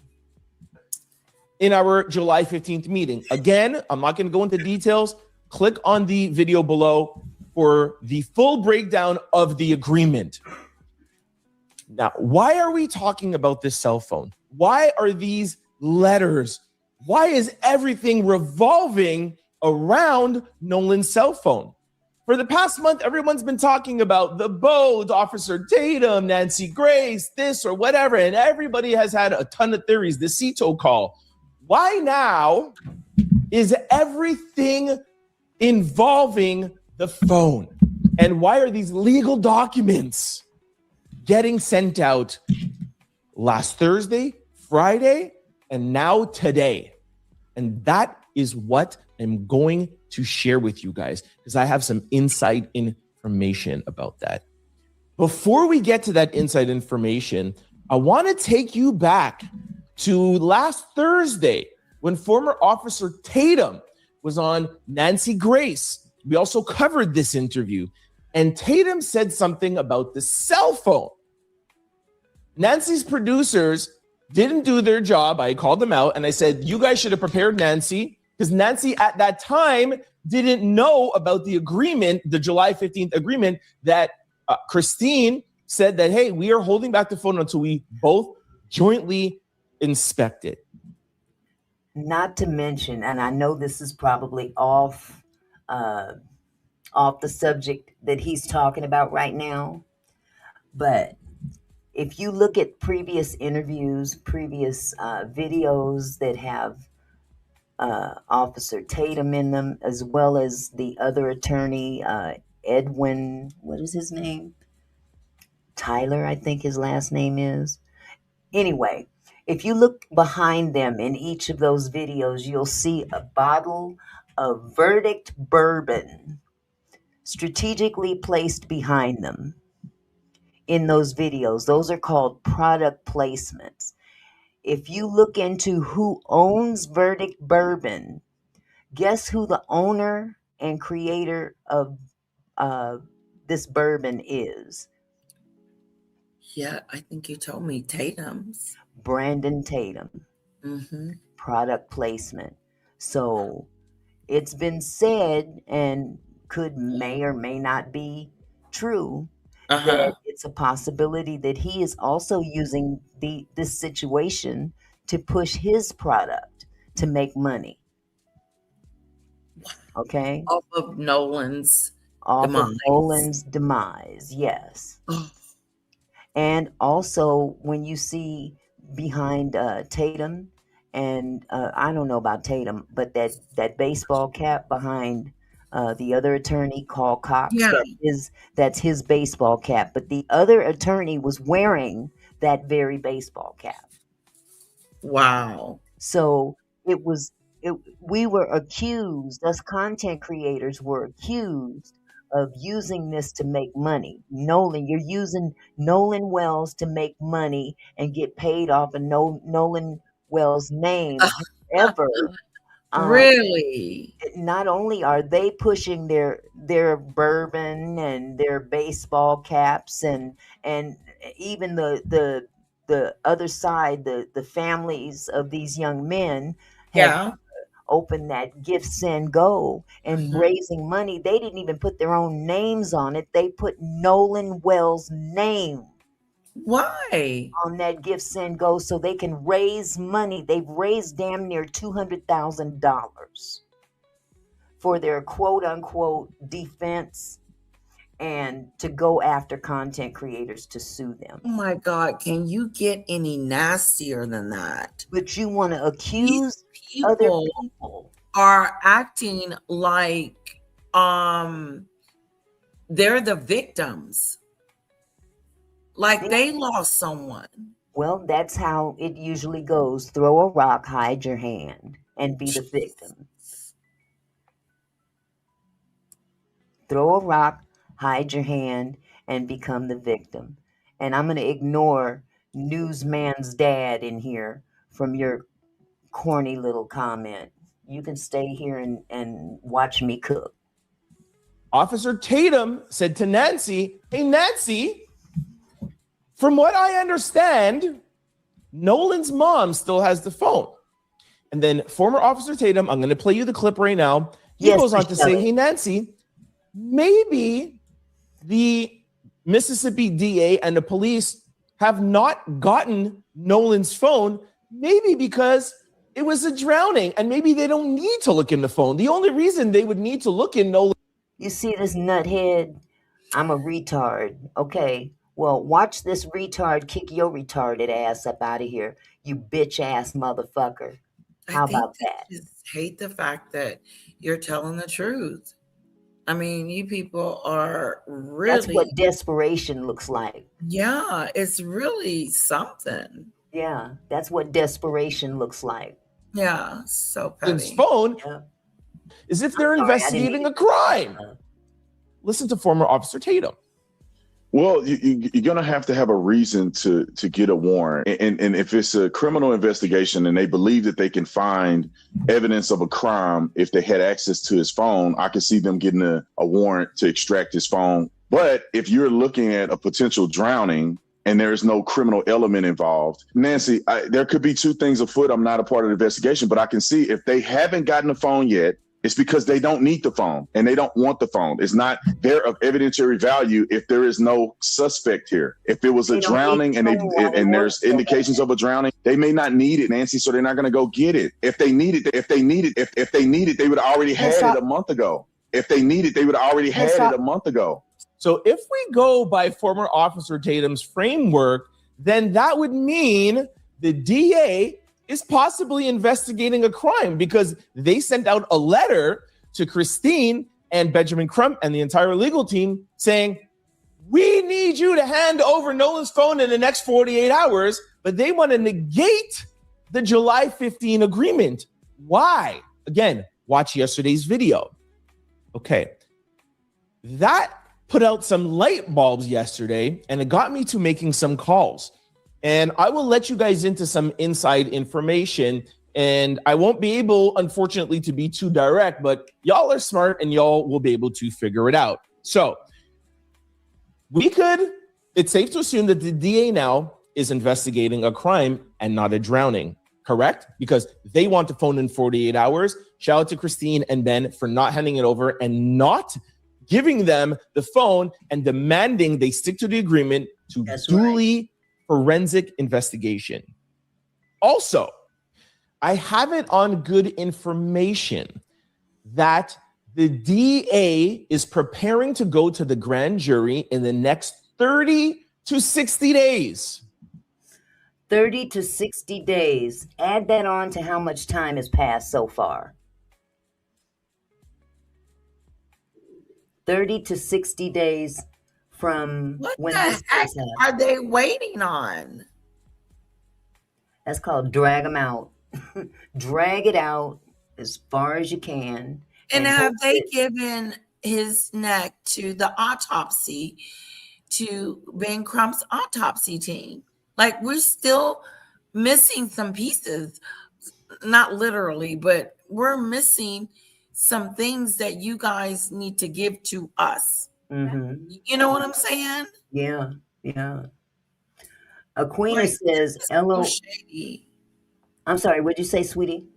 I said, this is just so shady. It looks bad. It really does. I mean, this is like a movie of the week, actually. But Aquinia says, "LOL, I have that person blocked. I didn't see it." And actually, that's because I blocked him as soon as I cussed him out, sweetheart. That's why it's blocked. Okay. Yeah, I'm not gonna let these folks get on my nerves, but every now and then they say something stupid and I have to put them on blast. So that's pretty much it. But let me put up what Doodle Bird said. Okay, I can't see you unless I go to chat on screen. I have settings on all chat too. Okay. Okay, Doodle Bird. Let me get back to Trent. I think he shouldn't be too much longer. Now, think about something. They found Nolan's body July the 6th. They've been investigating since July the 7th. Remember the 6th, it was like, oh, no evidence of foul play. But now it went national. They started investigating. So they've been investigating since July the 7th. Now, today was August the 17th. Add 60 more days. We're going on to like 90, 100 days. 90 or 100 days. If this was just a drowning, do you need 90 days to investigate? And then now you add on to the stuff, hey, we need the phone in 48 hours. But hold on, there's more. Let me cook.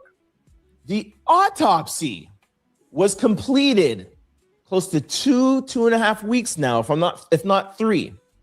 And the toxicology. When they say the autopsy has been 100% complete, that means toxicology. That means that part is done. If Nolan Wells just drowned and there was no foul play, they would have gone to the grand jury already. It doesn't take that long to convene them. Certainly not another 60 days, certainly not 100 days. So keep in mind also too, that the autopsy, toxicology is complete, but they still need 60 days. Now, here is where you're going to have to put your thinking caps on and read between the lines. If y'all been following this from the beginning, from around July the 7th, July the 8th. Okay, pay close attention to what he's about to say, because this is where we don't mention names. But I think we're all very intelligent people in here and can figure out who he's talking about. We ain't got to say no names. We don't have to say them up here on the platform, nor do we have to say it in the chat. Okay? Because we still got to protect ourselves as well. Okay? Here we go. Former Officer Tatum and people on the other side have been alluding to the fact that it was just a drowning, nothing happened. And then around 2 weeks ago, they started changing their narrative saying, we think that something may have happened, but it's just not our boys. Morgan, Jax, and Warren. That's when you saw the father coming in, Benjamin Hudson. He's putting up the $50,000 for reward. He's threatening to sue Benjamin Crump and Al Sharpton. It was like, yeah, maybe something happened, but it's not our boys. Okay. Why do you think now that the boys are doing so many interviews that are going viral? The lawyers are doing so many interviews that are going viral. We tried our best to not platform them, but we had no choice. It worked. But think about something.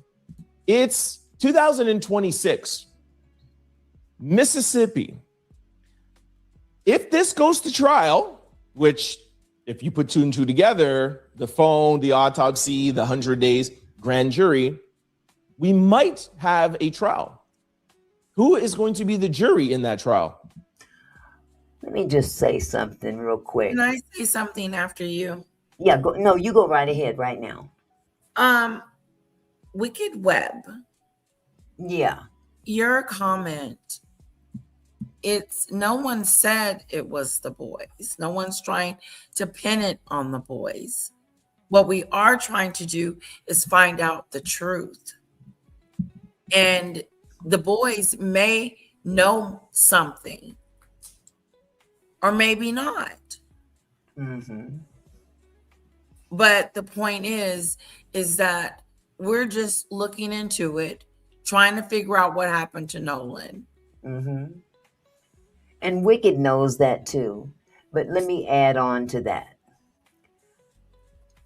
Pay attention, Wicked. You said Nolan drowned. That's it. If Nolan drowned, we wouldn't be here talking about this right now because the DA would have come out and provided all the information necessary to prove, because that is the easiest thing to prove, is a drowning. Okay? Point blank, period. Second of all, you want to bring up the 37 shootings in Chicago? Go open your own platform and you report on that, okay? You're free to do that. And that's all I'm going to say about that. Quit trolling and open up your own little platform and report on everything else that you feel is relevant, because yes, that is relevant as well. But over in this house, we're going to talk about Nolan. And if you don't like it, leave. Because you ain't stopping nothing here.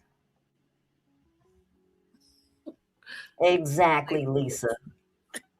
Wicked says a lot about a name she's calling herself, what she is. And if you look at that picture, you can see exactly why.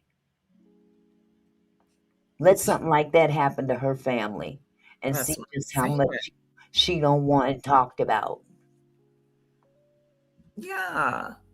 That When it's not you, yeah. then you don't have to worry about it. Mm-hmm. Right. Mm. I just thought that was just priceless. Yeah. The Americans, the Mississippi people. So perhaps, maybe, allegedly, these boys might be out there on social media to try to paint a narrative for, I don't know, maybe potential jurors. Maybe they're trying to do something that rhymes with paint, if you get what I'm saying. You see where I'm going with this? Mm-hmm. If you didn't watch yesterday's video, make sure you click it and just look at what I put on the thumbnail. Look at what the top word is. Cover up.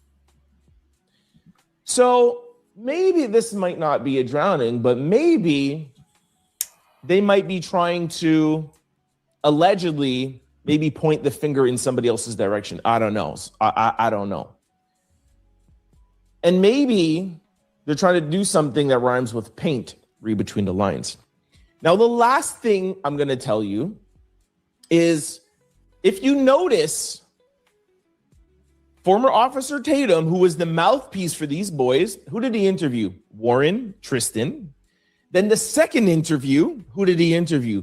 Warren again, Jackson Morgan. The lawyers, we call them on this channel Little Tyler and Little Eddie. The lawyers, who are they representing? Warren, Jax, Morgan. And they say, our boys didn't do this. We have nothing to do with this. Those three boys.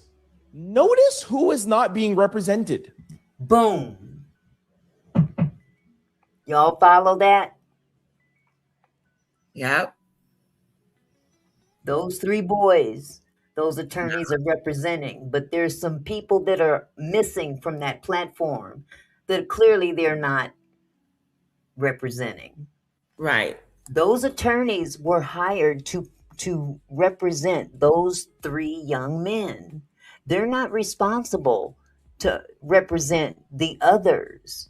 They are there to represent those three young men. And those three young men are being represented.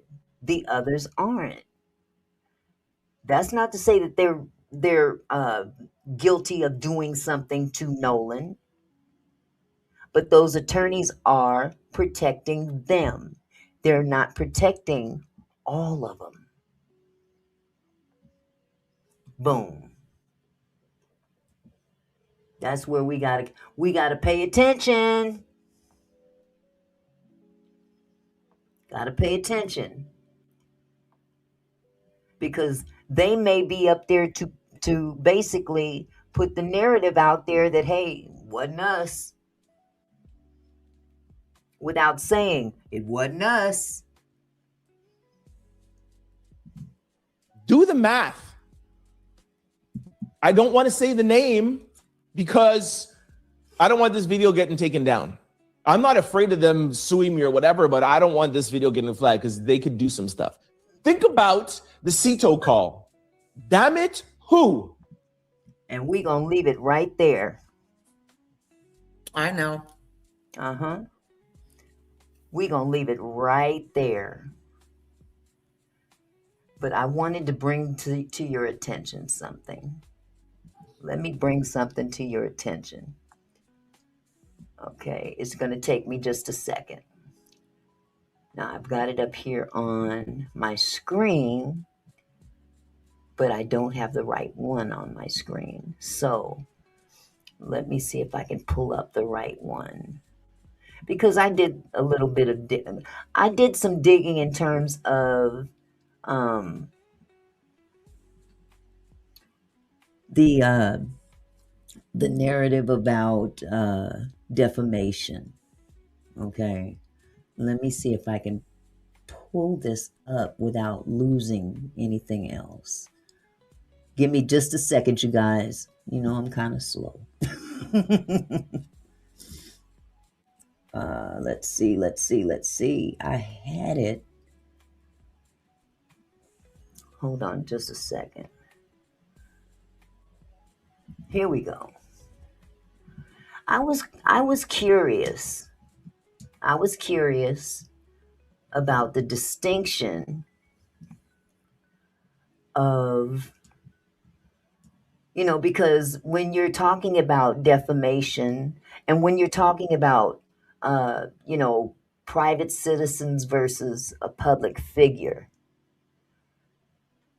that comes into play when you're talking about defamation. So I pulled it up on my best friend on the internet, ChatGPT.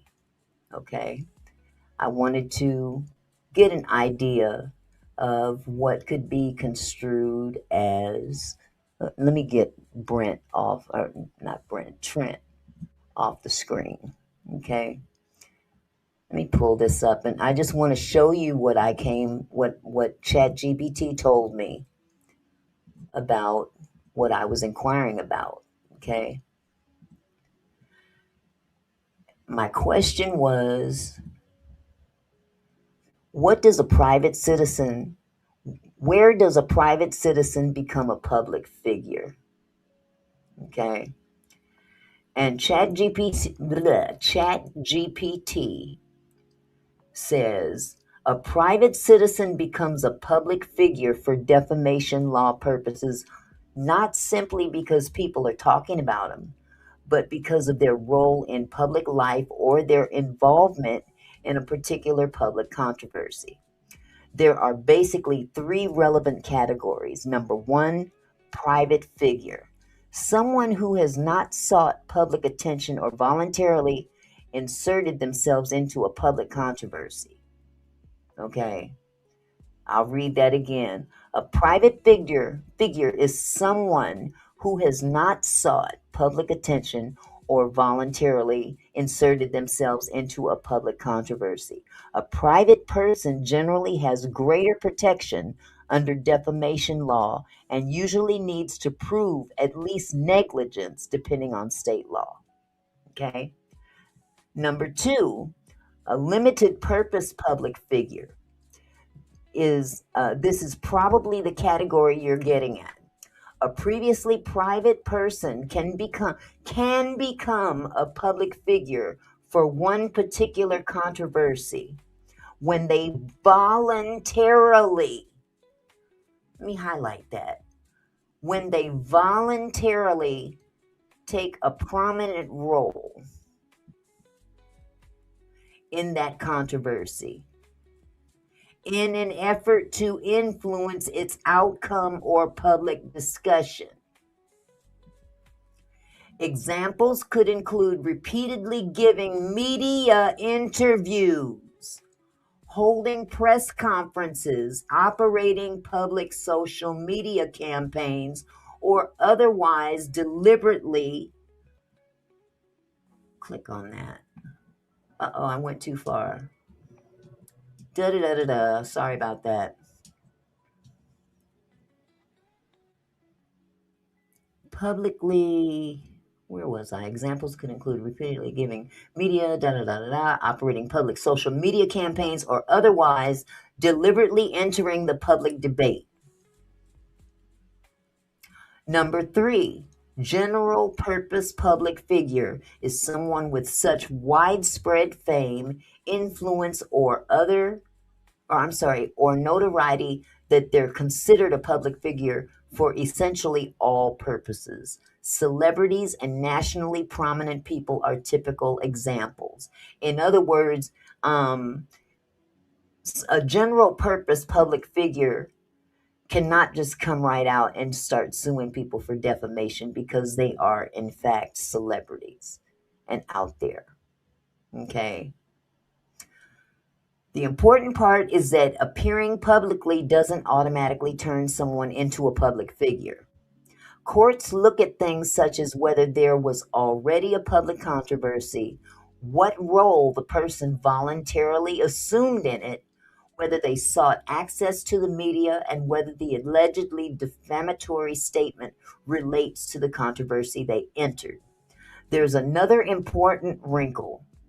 Involuntary public figures can theoretically exist, but the U.S. Supreme Court has said they're exceptionally rare. Someone generally isn't transformed into a public figure merely because something terrible or newsworthy happened to them. Why this matters is the burden of proof. Under New York Times Company or something versus Sullivan and Gertz versus Robert Welch Incorporated, a public figure suing over statements connected to their public status generally must establish actual malice, meaning the defendant knew the statement was false or acted with reckless disregard for whether it was true. That's considerably harder than the standard generally applicable to a private figure. So, for example, if you're thinking about people involved in a highly publicized case who voluntarily begin giving interviews and publicly defending their conduct, the legal question would simply be, are they famous? It would be, have they voluntarily injected themselves into an existing public controversy to influence the public discussion about it?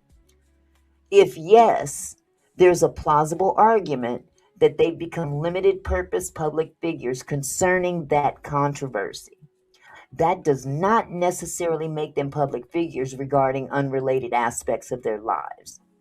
If you're asking this specifically because of Warren and the other people publicly speaking about the Nolan Wells case, I can explain how courts would analyze their particular situation and where that public/private figure line may fall. So I said, and this is what I said to ChatGPT. I said, before they began doing interviews with Brandon Tatum, the case was shared in the news. People didn't start paying this kind of attention until they, A, started doing interviews with him, and B, raising money through the Give, Send, Go for themselves, as well as the storyline shifting with each interview. ChatGPT came back and said, yes, that distinction could matter quite a bit legally. The fact that the Nolan Wells case was already in the news does not by itself make everyone connected to it a public figure. The Supreme Court has specifically rejected the idea that someone becomes a public figure merely because events involving them attract media attention. What you're describing is different. Their own conduct after the controversy already existed. The sequence you described would be important. Public controversy already existed. They voluntarily began giving extensive interviews about the controversy, publicly presented their versions of disputed events, continued returning to media to address criticism/allegations, solicited financial support connected with the controversy. For example, Brandon Tatum's own published material identifies his July 23rd piece as My Conversation with Warren Hudson, Part 3, and says that he spent time with Warren, walked Horn Island with him, retraced the route, and asked him questions about accusations being made publicly. That begins looking considerably more like the Supreme Court's concept of someone voluntarily entering the vortex of an existing public controversy and engaging public attention concerning its outcome. Gertz specifically says courts examine the nature and extent of the person's participation in the particular controversy. And there's another useful formulation from the federal courts. The Fourth Circuit considers whether the person has access to effective channels of communication, voluntarily assumed a prominent role in the controversy, sought to influence its resolution, entered a controversy that already existed, and retained that public role when the allegedly defamatory statement was made. Where your facts become particularly interesting is it says this. Oh, you need the link again? Lady Letitia, are you still here? No, I'm here. I'm here. Sorry about that. I didn't want to interrupt you. Oh, okay. Yeah, I'm back. Okay. Okay. The interviews are stronger evidence than the fundraiser itself. If someone gives one interview simply saying, please leave my family alone, that's considerably different from repeatedly going onto a large media platform and discussing disputed evidence, timelines, other participants' actions, allegations against them, what supposedly happened, and why the public should accept their account. At some point, an attorney defending a commentary creator could make a serious argument. These individuals were merely the subjects of news coverage. They voluntarily entered an already existing public controversy and used a major media platform to influence public understanding of the very events my client was discussing. Now, that would be what an attorney representing a content creator would be able to present to the court. That's the limited purpose public figure argument. The give, send, go could add evidence of voluntary public engagement, particularly if its description discusses the controversy, presents their position, responds to allegations, or asks the public to support them because of what is happening in the case. But simply accepting donations wouldn't automatically establish public figure status. What you mentioned about their accounts changing between interviews is a separate issue. That doesn't determine whether they're public figures. But once they've made multiple public statements, comparing statement A with statement B is generally very different from inventing an accusation. You can accurately identify inconsistencies and give your opinion about what those inconsistencies mean, provided you distinguish established facts from your conclusions. One caution: even if a court ultimately decided Warren or other interview participants was a limited purpose public figure, that wouldn't create an anything goes rule. False statements of fact can still be defamatory. Public figure status primarily changes what they've had to prove. Most importantly, the much higher actual malice standard for relevant defamatory statements. Based on the timeline you've described, though, I would not automatically characterize them as ordinary private citizens. Let me say that again. Based on the timeline you've described, though, I would not automatically characterize them as ordinary private citizens for everything said about their participation in the Nolan Wells controversy after they deliberately began publicly addressing it. there's a legitimate legal question about limited purpose public figure status at that point. Only a court could ultimately decide it. So with all that said, they stand behind being private citizens.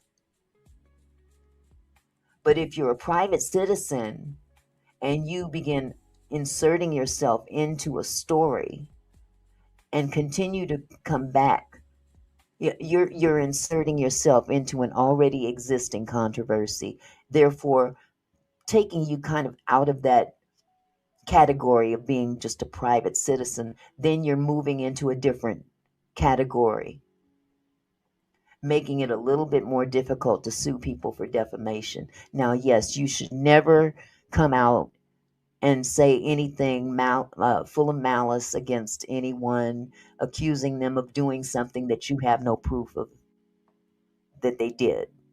Okay? But they've been using this private citizen defamation situation, in my opinion, as a scare tactic to get people to shut up.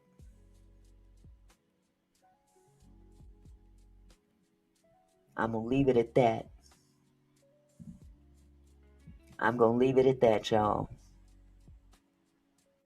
So, with all that said, you guys, it is what it is. Next, we got tomorrow.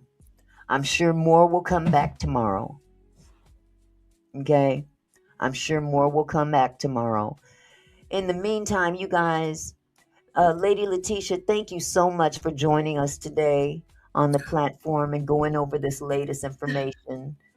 Thank you so much for having me, Auntie Mickey.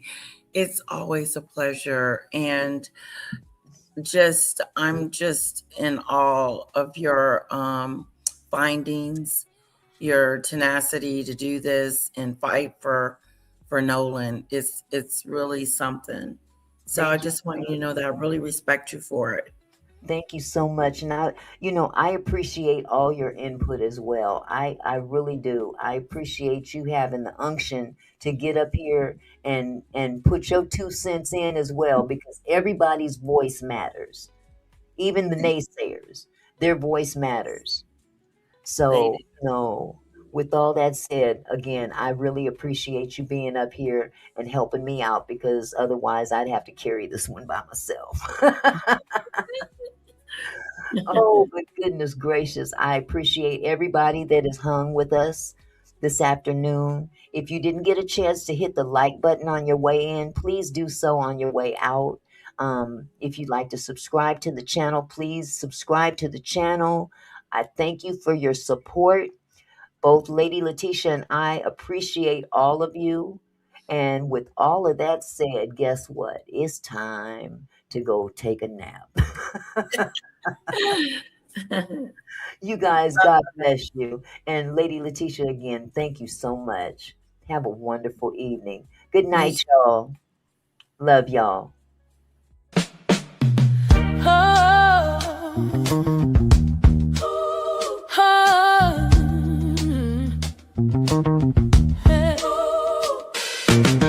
Hey there, my kinfolk. Thanks for stopping by. Auntie Mickey's house, where we reach for the sky. Every comment and smile, you make my heart glow. Together we're strong, together we grow. From gossip to politics, we cover it all. Sharing laughs and thoughts, having a ball. Your support means everything that I know. Feels like family here in this sweet show. So let's keep it flowing, keep the love alive. Every moment together